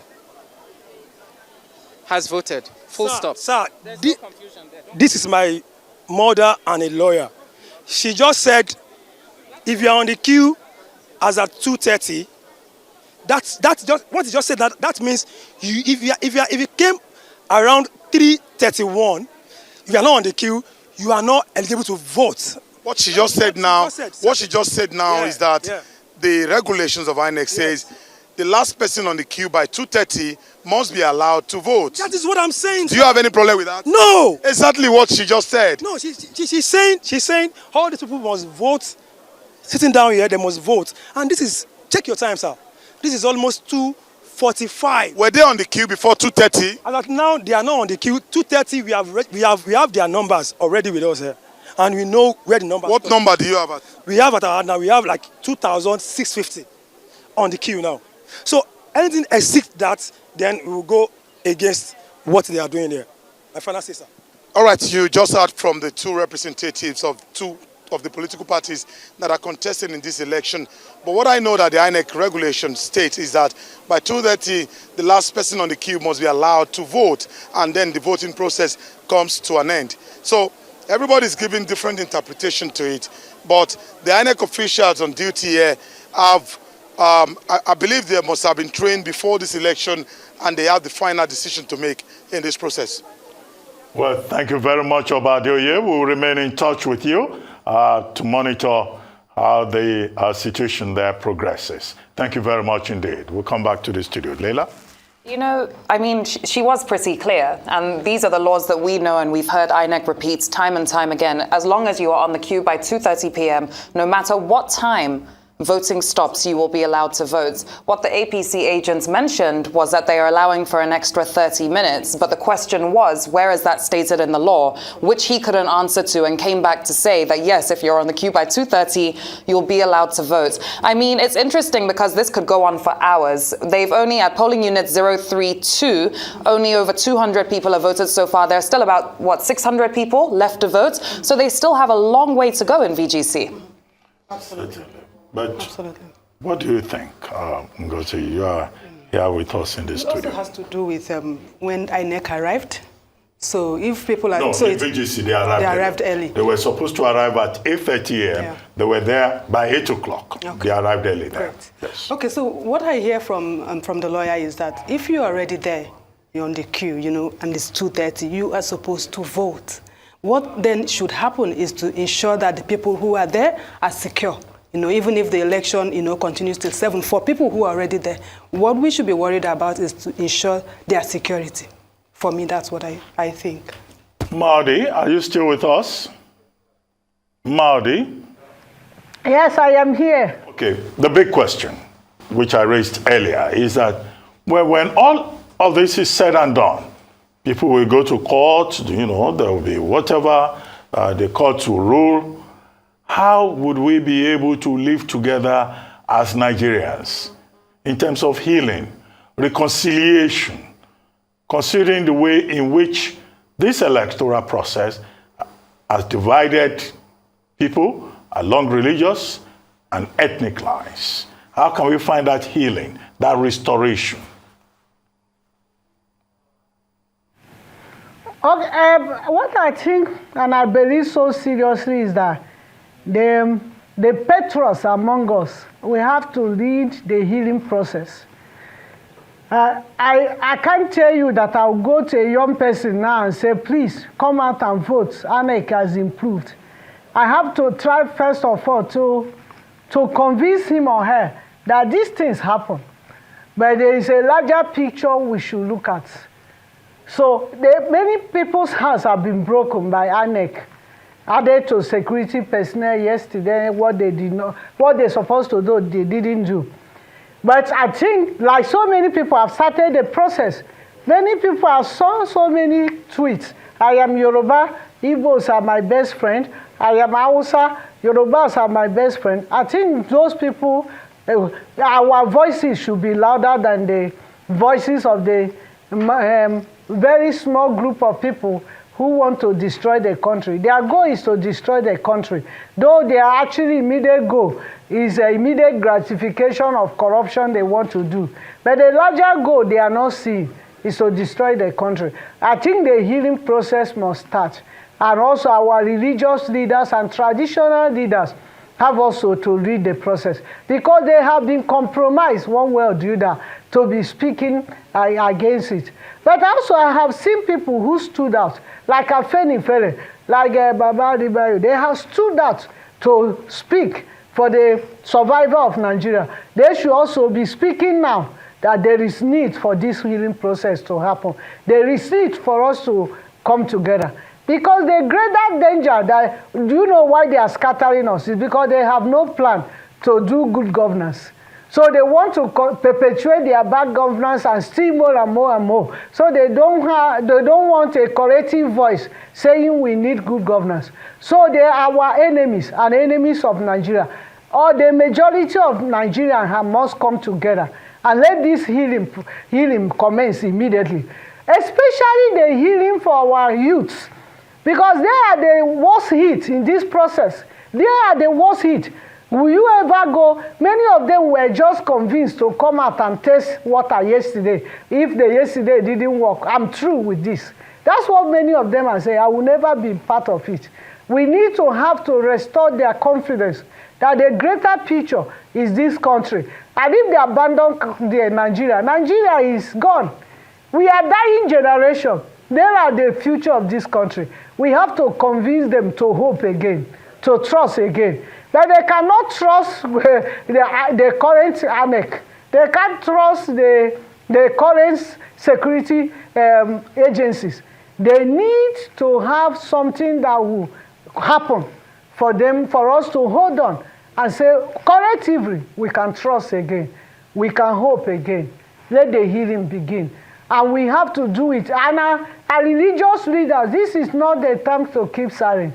This is the time to begin to talk for the healing to happen. Because if this healing does not happen, there is people who might decide to take their lives. There is nothing you are living for. This is the capital headquarter of poverty. This is the capital headquarter of the whole Africa of maternal mortality. And so many vices in this country. The only thing we are living for is on hope. And this hope seems to be borrowed. We need to entrench it. We need to hope again. We need to trust again. And everybody has to come and contribute to it. It's not enough to say, go to court. People are, if you argue with somebody, the next thing the person will say, go to court. Even if you are chatting with friends, go to court. So we have reduced it to a joke, because the court has no solution. And I think our judges also have to make pronouncements that will give us hope. When they see something that is wrong, they should say it is wrong. If they use technicality, they are also, because if anything happened to the country, you are not going to be a judge of Nigeria again. When there is no Nigeria, where will you practice your work, your profession? So we have to save the country. Because everybody, even if you are an election observer, if there is no country, where will you come and be observing and endorsing things that you didn't even see? So we need to save this country. It is a collective effort. And the patriots have to lead the way. Not this food is ready, whether activists or CSOs or party supporters. Because they are inside their heart, they know that what they are saying is not right. But because they have to say it to earn food, to earn a position, which is not right. And they are going to regret at the end of the day, because we will only be remembered for what we have done. And some of them that have contributed greatly for the development of this country, that have overnight decided to destroy the legacy, I have no tear for them. It is their own choice.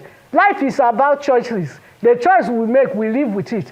And the consequences are greater, because it follows us even after we have gone. Because it is what we did at the point of departure that people will remember. The good is always forgotten. So we have to begin the healing process even now. Look at how a young man is shouting on a woman, even displaying ignorance. Which means the party do not take time to train their agents on electoral act and INEC guidelines and regulations. So you can see somebody displaying ignorance and shouting on a woman who he can also be his mother and harassing because she's a woman. If he's a man, will he be shouting on him like that? So we must begin the healing process. And those ones that are always shouting on Twitter, go to your own, or this one is no man's land. They have to stop. They are the enemies of this country. We need to save this country. And it is a collective effort. We must join our voices together. And we have to escalate our voices to swallow the voices of the minor community that wants to destroy this country. We need Nigeria, because we cannot survive any other place except this country. Mrs. Mawudi, many thanks for joining us on the program today and sharing your thoughts. Always a pleasure to have you. We also have Arise senior correspondent Tokunbo Oyetunji, who is in the INEC Collation Center in Lagos. Tokunbo, thanks for joining us on the program. What is the situation on the ground now at the Collation Center here in Lagos? Thank you very much, Leila, for joining us here. We've been, for the past 2 or 3 hours or so, we've been listening to the INEC officials led by the collation officer, not the collation officer now, the returning officer, as well as the resident electoral commissioner in Lagos here, sitting right on this, at this table right behind me, giving us the results, taking results from collation officers from each of the 19 local governments that we have asked so far across Lagos, giving the governorship, the result of the governorship election conducted yesterday. So far we've done 19, and only Etiosa is the one we are waiting for now. You know what is happening in Etiosa, VGC specifically, where the exercise could not hold yesterday, is currently going on now, and that the result of that area will be the one delaying the Etiosa local government. So the sitting here has been adjourned till 5 p.m. when the result from Etiosa is expected to have come in, so they can collate everything together and announce that. Then they will go ahead to actually announce who has emerged the winner of the governorship contest in Lagos. Leila. Well, Tokunbo Oyetunji, you are on the ground there. 19 local governments announced out of 20. Is it still too early to call the results? Because it will appear that by now a clear pattern will have emerged. What do the figures announced so far tell us? Or what is your suspicion? Yes. Well, the suspicion is my suspicion. Well, we can say the pattern is so far the candidate of the APC is actually leading from the results announced so far. Is followed the APC is followed by the LP and the PDP. So far in the results announced, if the results of the 19 local government announced so far is anything to go by, then we might be saying that the APC is as good as winning this contest. From the figures that have been uploaded by INEC on the results viewing portal, the margin is so wide. So what do you think is responsible for this marked difference between the February 25 election and what happened yesterday in Lagos State? I think, Dr. Batis, to start from that February 25th contest, the loss, if we put it that way, suffered by the ruling party here in Lagos actually might have been some kind of wake-up call for the party. And another factor that you might want to put forward for this performance so far would be the gap, the timeline between that February 25th election and this governorship and state assembly contest. You know, 3 clear weeks. You know, and politics, they say 24 hours is too long a time. So talk less of 3 good weeks. So whatever APC lost during that presidential contest, I think they had good enough time to actually make up, re-strategize, and reach out to parties that were not on their side during that presidential contest. And I guess that is a major reason that may have been responsible for these results that we're getting here today.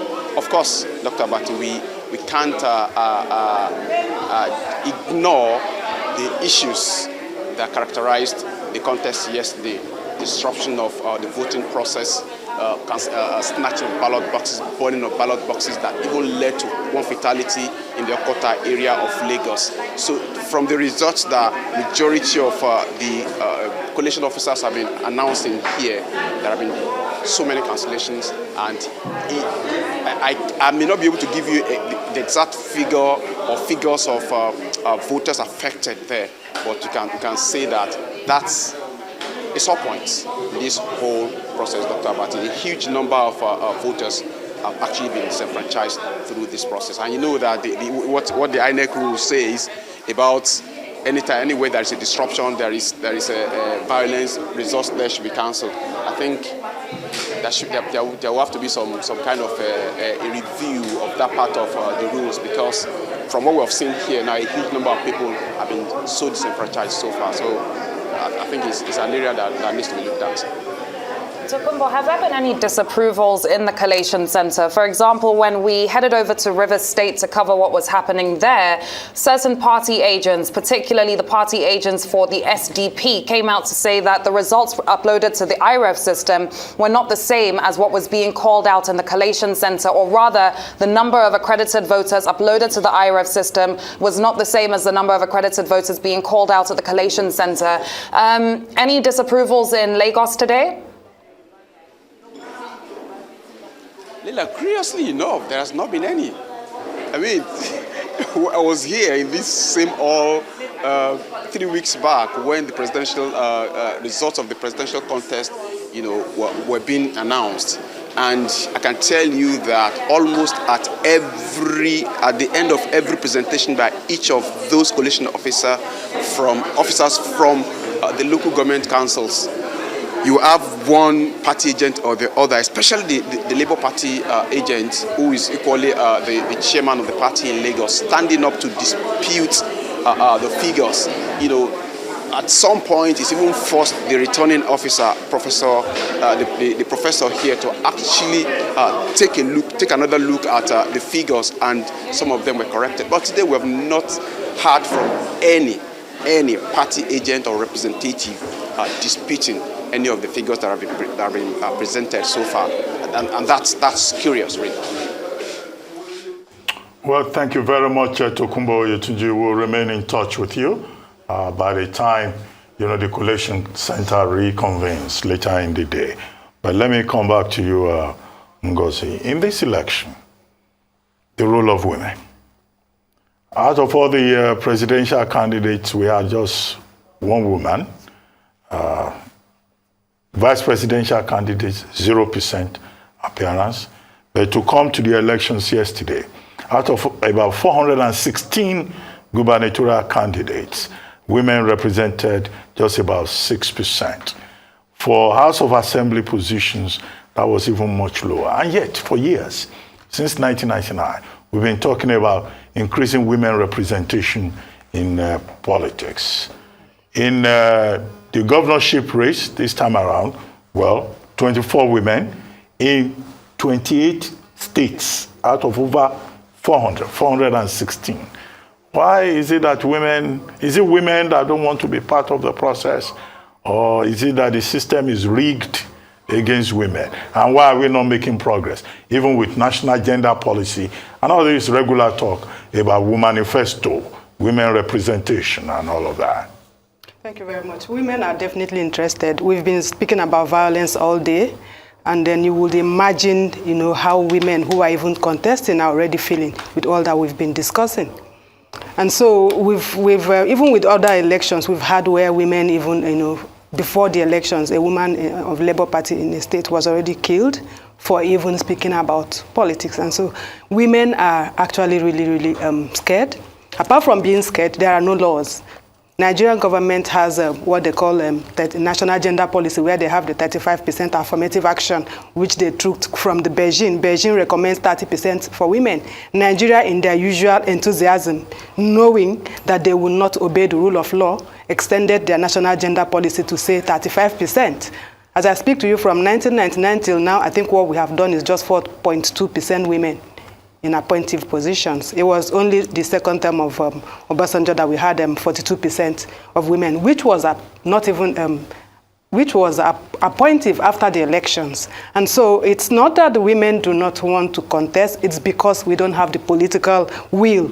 Let's even talk about what it costs to buy form. How many women would count 40 million or 100 million to think about? Where would they find the money from? I am from Abia State, where women don't owe properties, you know. And so most of the money that people have, if it's not stolen from politics, would be from maybe selling landed properties and things like that. Where would a woman find that kind of money, you know, to spend? And if a woman had 40 million, you know, to buy forms, I'm assuring you that a woman would not spend that kind of money, because we would be afraid that, you know, because the thing that makes men, you know, spend hundreds of millions politicians is because they are hoping that by crook or by whatever means they are going to get into power, and then they'll take their money back. But women, we are not ready to take such risks, and we also do not have that finances. And so it's still rhetoric for women in Nigeria. Okay, we'll come back to you in just a moment. You know, the immediate past Minister of Transportation, Rotimi Amechi, has alleged that the appointment of the chairman of the Independent National Electoral Commission, Professor Mahmoud Yakubu, is questionable. Amechi was responding to questions from reporters after casting his vote in the Saturday elections. There's no election between APC and PDP or any other party. The election is between the other party and the police and INEC. In fact, what you're seeing is a situation where the police is arresting everybody. They've arrested Charles Wanyawo, they've arrested Emeka Ede, they've arrested the secretary of my party, of the party in my LGA, and two others, the secretary of the Elders Committee. They tried to arrest Simon Control. They tried to arrest some few persons in Tai and Gokana. And if you see the arrests all over the state, boiling to one thing, the police colluding with Nyesom Wike to deliver PDP. Is that an election? Well, a member of Rivers State PDP Presidential Campaign Council, Dr. Lelo Nuibubasa, joins us now to discuss Amechi's revelation. Good to have you with us on Arise News. It'll be great to get your thoughts on these statements that Rotimi Amechi came out with yesterday. He stated that Mahmoud Yakubu's reappointment, his nomination, was directly from a member of Tinubu's camp. Quite revelationary statements, some would say. Others would question why he is only speaking up about this now. Where do you stand? Well, thank you very much. And let me say that there is time for everything, and probably this is the proper time that Rotimi Amechi had a reason to make this revelation. Obviously, he has looked at INEC through and through. The two elections come and gone, of course, the presidential and the National Assembly elections, and then the governorship and State House of Assembly elections. And so he stands the proper time to assess an INEC that has shown a degree of non-performance and, of course, wastage of Nigerian resources. Of course, beyond what Rotimi Amechi has said, equally very important is the referendum that was passed by Nigerians yesterday on INEC, by the fact that you could see that voters' turnout was very poor, and that's a referendum that INEC has poorly performed. So whether Amechi has said so or any other person, it is now clear that in this country we need to find a way around getting the right people into a position like the position of the INEC chairman. There is nothing to say. His performance is appalling. The performance of INEC is nauseating.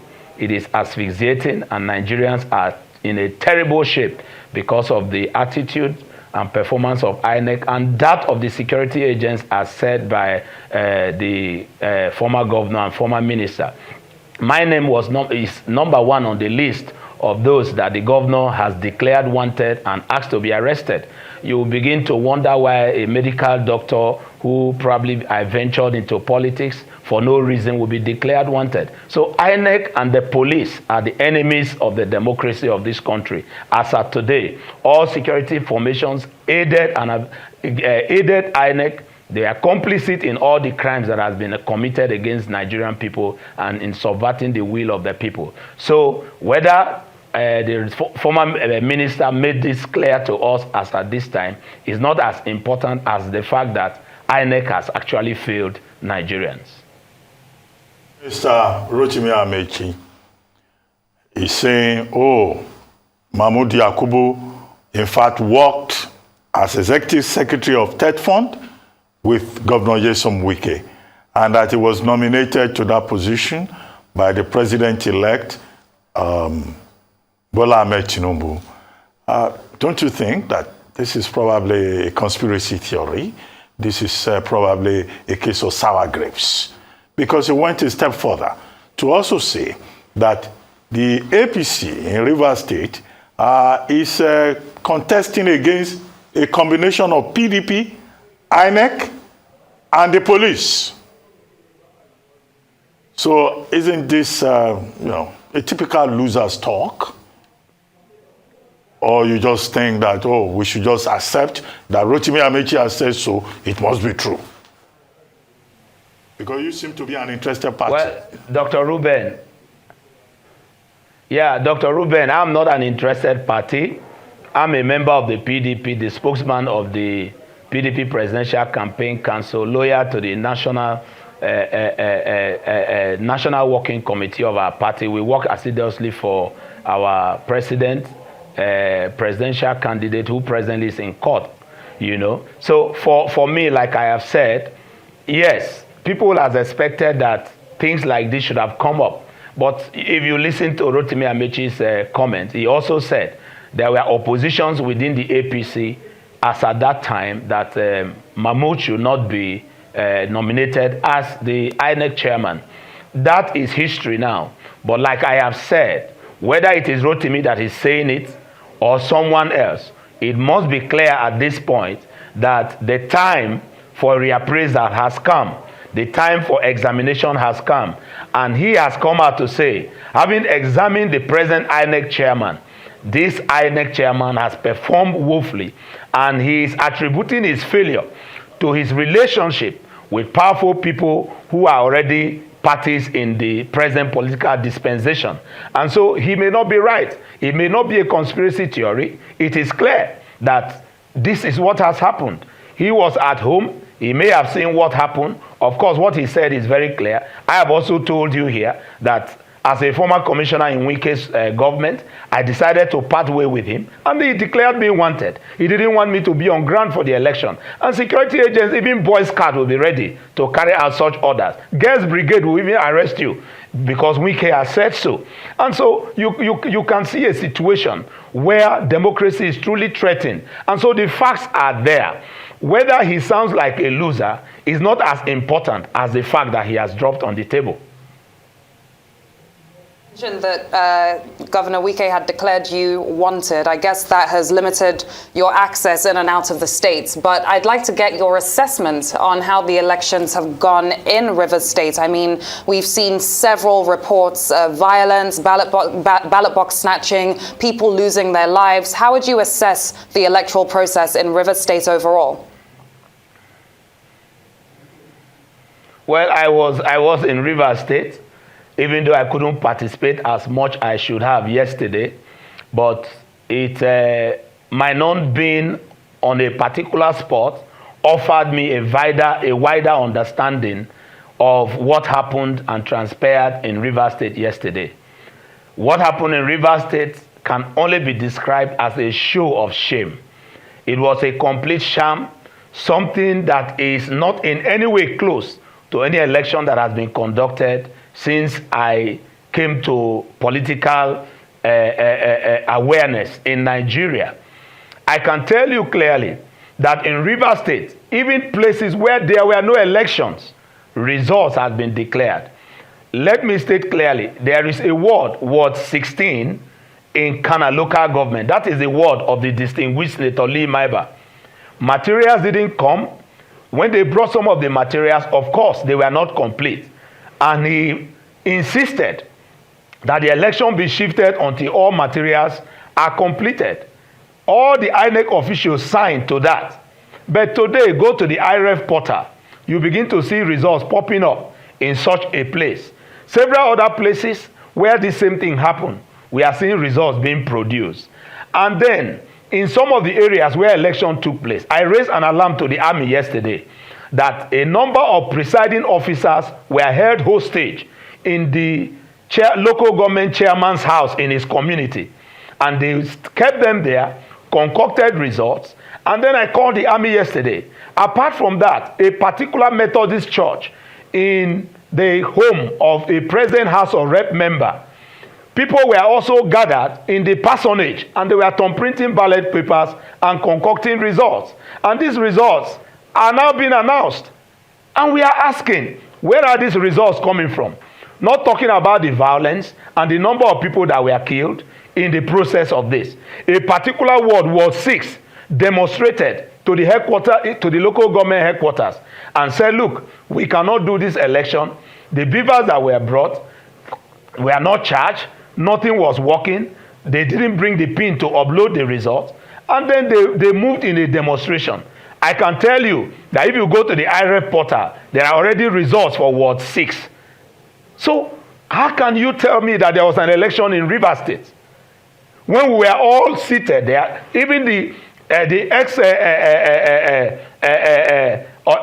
ex-minister that spoke, he understands what happened.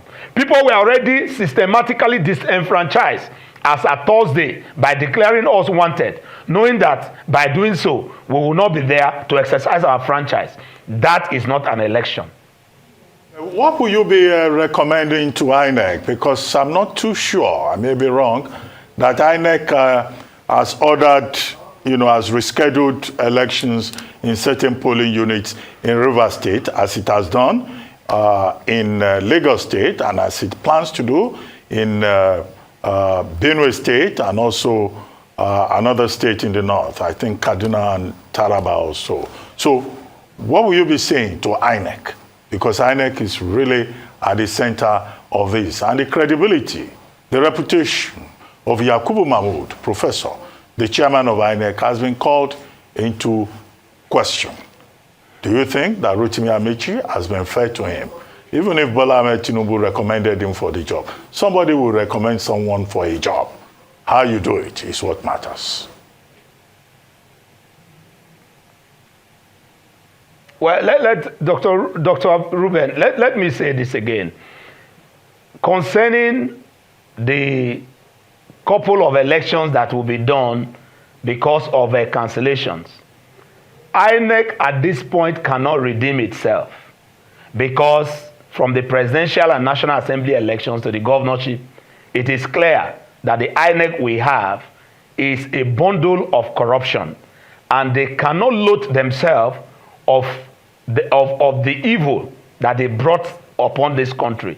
And so whether there's going to be by-election, whether there's going to be rescheduled election, I have no advice to INEC than for INEC to settle down and lick their wounds throughout the period of litigation, because INEC is going to push a lot of Nigerians again into spending money on litigation, which would have not been necessary if they have conducted the elections according to the same law that governs INEC.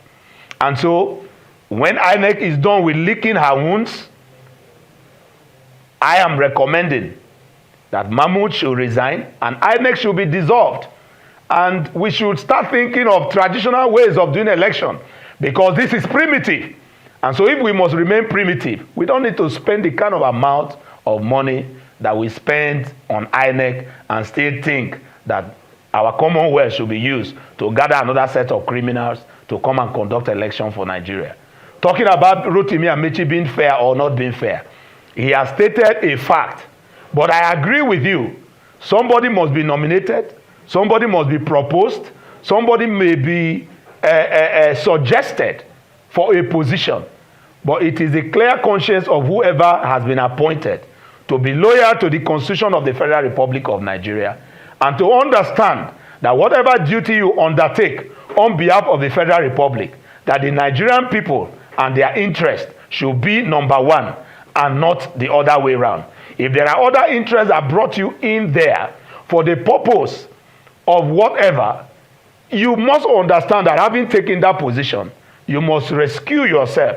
If you know that you can't do that, not like judges do in court, if you think you cannot give justice as a judge, we have seen when judges will rescue themselves and say, look, I'm not interested in this case. So if Mahmoud knew he will not deliver on the promises he made to Nigerians, I think the best thing he would have done was not to accept the position. But in what he has done today, he will go down in history as the worst chairman of INEC that Nigeria ever produced. And one of the men that wasted most of Nigerian resources in this charade that he has called electoral process. Okay, well, let me still come back to you, Dr. Nwebuwisa. You say Wike has declared you a wanted man, and that's why you have decided to stay away from the election. Wike is not in a position to declare anybody a wanted person. That's the duty of the police or the DSS, right? And even then, to properly declare anybody wanted, another court will be required. So one governor says you are a wanted man and you run away. When are you going to go back home? Because the election is over now, or you are still afraid? What makes Wike so powerful that you are afraid of him? Well, Ruben, like I said, the governor had declared me wanted. Of course, it is unlawful. Even the allegations so made are spurious. And of course, like we all know, he doesn't have the right to do so. Again, there is a court order restraining the governor, his agents, and the law enforcement from arresting and prosecuting me for any political reason, because we knew this would come and we are able to get a court order. And so his declaration is against the law. And I'm wondering, Governor Wike, being a lawyer and a life bencher, of all people should know that you don't interfere in the process of the court, knowing that I have a court order preventing him from even doing so. And so presently, he has interfered in the process of the court. Beyond that, like you said, I was in Rivers State. I went through the elections, but I've said it clearly. Governor Wike is ready to pay anybody to do any work. And if you listen, if you saw his broadcast, one of the allegations he placed on me was that I have sewn military uniform and police uniform to give to cultists and gangs to distort the election.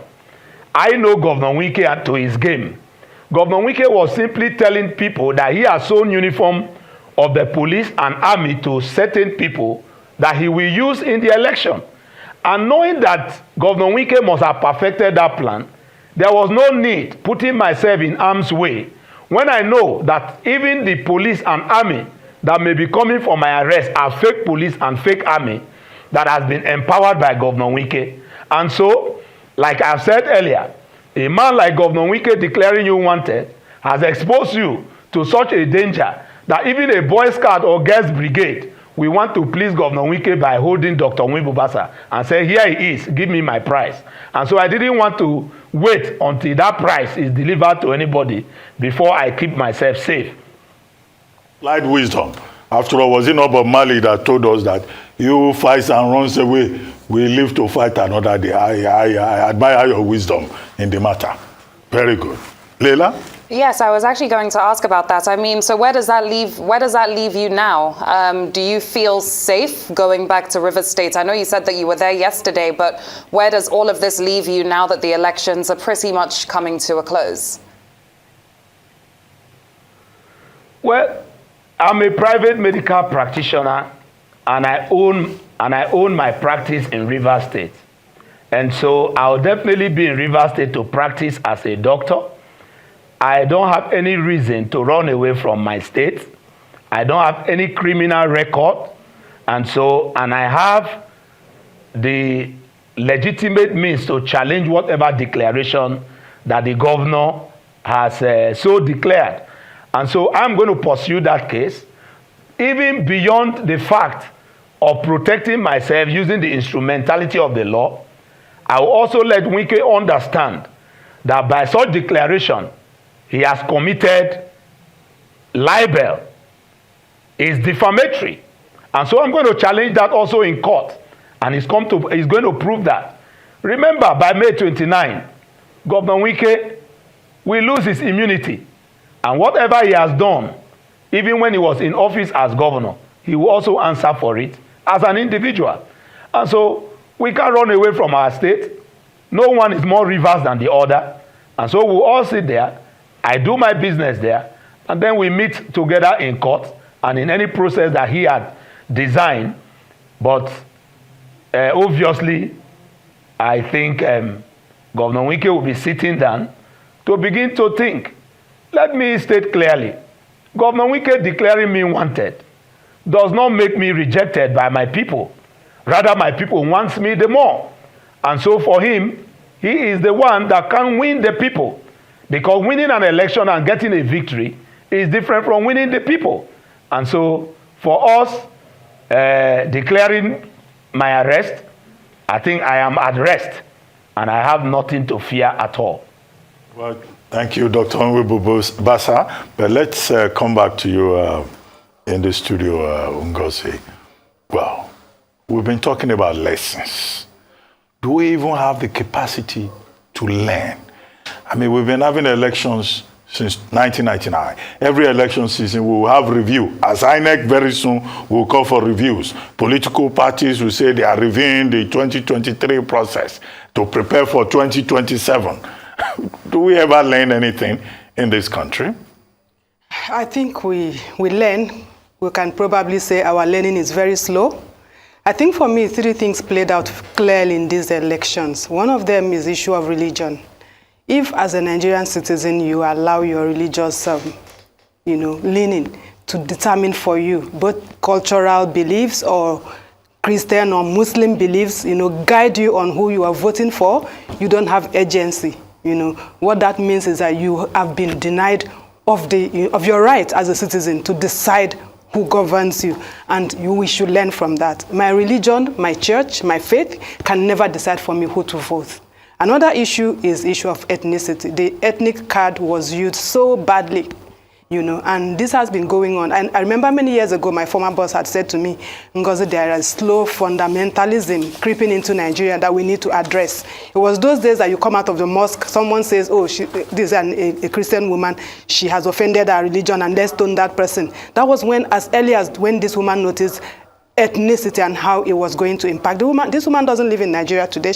She lives in the United States, but I remember her voice so clearly when she said that fundamentalisms were creeping into Nigeria, and that led us to Boko Haram and the rest of them to a point that we've totally lost it as people. And now we are looking at ethnicity. We are saying that Igbos should leave Lagos. Igbos are saying this belongs to, and all kinds of things. Nobody's looking at who is even contributing to these states that we are making claims to. I remember a friend of mine saying to me, Ngozi, if Oka becomes the capital of Nigeria today, I will relocate. I have nothing to do here. And so we must stop thinking that any state belongs to us. And also know, I ask people, Labour Party president, APC party presidential candidate, PDP presidential candidate, I ask young people, have you met any of their children? You probably haven't. How many of them are here? You probably don't even know. Why are you the tool in their hands? Why do they tell you ethnicity and you jump? You kill others, And then the third point, and I think that Dr. Ruben, you've alluded to it, is the issue of classism, poverty. Our people are so poor. Even in this election, I think there was deliberate action to further impoverish us to the point that if you are given 200 naira, because there was no money anywhere, your vote could be bought. But indirectly, we were told that we were changing currency and all of that. And so these three issues are things that we need to look out for. For me, I think that there's a lot that I have learned from these elections. I think there's a lot that young people themselves have learned. And I think that one of the things we need to do is we must celebrate the young people who, despite all the challenges that they faced, at least especially for the presidential elections, they went there and they cast their vote. It doesn't matter right now what the result is. I hope that the courts will do what they are supposed to do, but you must celebrate yourselves and know that that movement has started. We had just PDP and APC, but things are moving. I even hear from what my friends are saying that parties that we didn't even, really know their names, that women are emerging in those parties. We need to keep at what we are doing to ensure, that we take back Nigeria. And if we are not taking back Nigeria, we need to sit down around the table and agree how we are going to function. INEC has been called, 80% of Nigerians can't be wrong. INEC has been condemned by every responsible Nigerian. We need to name and shame INEC. They can't keep wasting that kind of money and get away with it. We need to name and shame whoever has not done well. And young people, this space was yours. You took it and you made that change. We must not, keep thinking about the Jackpot syndrome, because it's also not easy there. Some of us that have been out of the country and back, we know that it's not easy there. You check into a hotel in New York, and if you do not pay, you forget to make payment for the next day, immediately you come, you are locked out of your room. You have to beg, someone escorts you to your room, you open your room, you make payment before you can access your room. In Nigeria, it will never happen. You will just be reminded, madam, you didn't make an additional payment when you were leaving. Please make additional payment if you are still staying in your hotel room. So we take it for granted that we have a lot going for us in Nigeria. We must educate ourselves. We must understand that going out is not, it's not the option. And for those of us who are claiming Lagos and the rest of them, I hope you have your passport, because it takes 3 months in Nigeria to get an international passport. Have I applied? I've not gotten my passport. This is the 3rd month. I had to bypass Lagos and go to Ogun State. I still don't have my passport. As you are claiming and then causing confusion in Nigeria, I hope you have your passport. I hope you have your visa, that if anything happens, you can run out. If you don't have any of those, or you don't even have a room in Lagos and you are claiming ownership of Lagos, you are in a rented apartment, you need to have a rethink. Because when it happens, your paymasters will be in their private jet and off they go. Well, thank you. Don't scare people. Don't worry. If you have spent 3 months not getting your own passport, maybe you don't know the right people. If you know the right people, you will get your passport. So it's not that bad. I have to know someone to get a passport, yeah? Anyway, at this point, we say thank you to our guest analyst, Maudi Ngozi Nwosu Juba, for coming on the show. And it's now time to say goodbye also to my colleague, Leila Johnson Salame. She takes her leave while the show continues. And thank you very much, Dr. Lelonu Onwebubasa, also for being part of this segment of the program. Thank you very much. We'll take a short break now. When we return, Nigeria Decides 2023 will continue here on the Arise News channel. We'll be right back. Stay with us.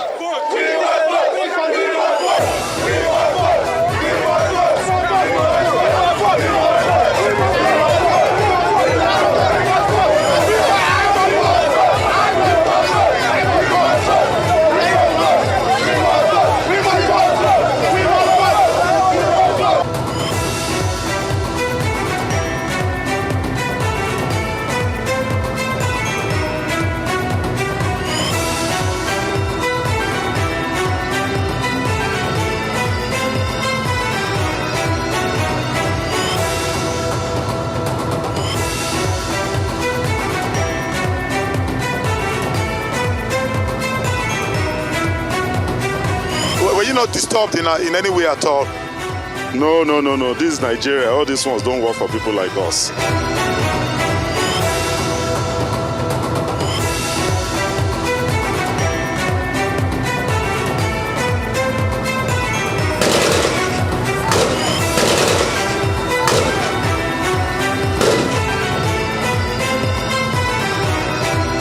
Right, we are not fools.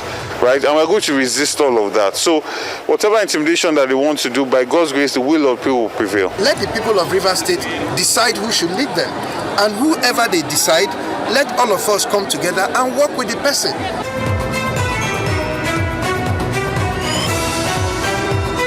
Learning process. It's a learning curve, and I think INEC clearly seems to have corrected whatever lapses there were or loopholes there were, and I think we're seeing a much better operation this time around. You know, system is perfected.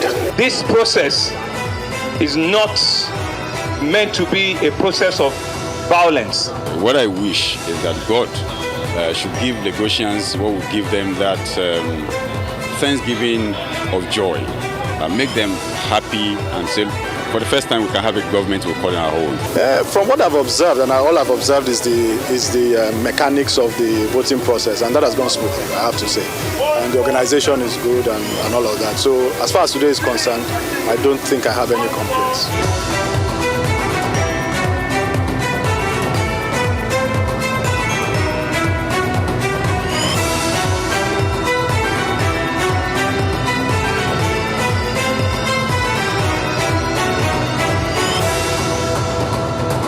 I've moved around the city.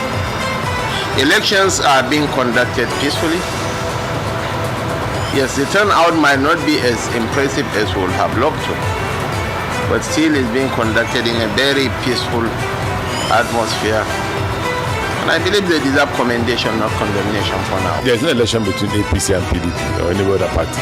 The election is between the other party, the police and INEC. Well, a remarkable improvement on what happened last week, and what happened last week can be blamed on the inability of our people to understand the technology. They want OMIT 2.0. It behoves on all of us, not even only the electoral body, to embark on what you may call massive sensitization of Nigerians to understand the importance of voting. They're trying to play with them.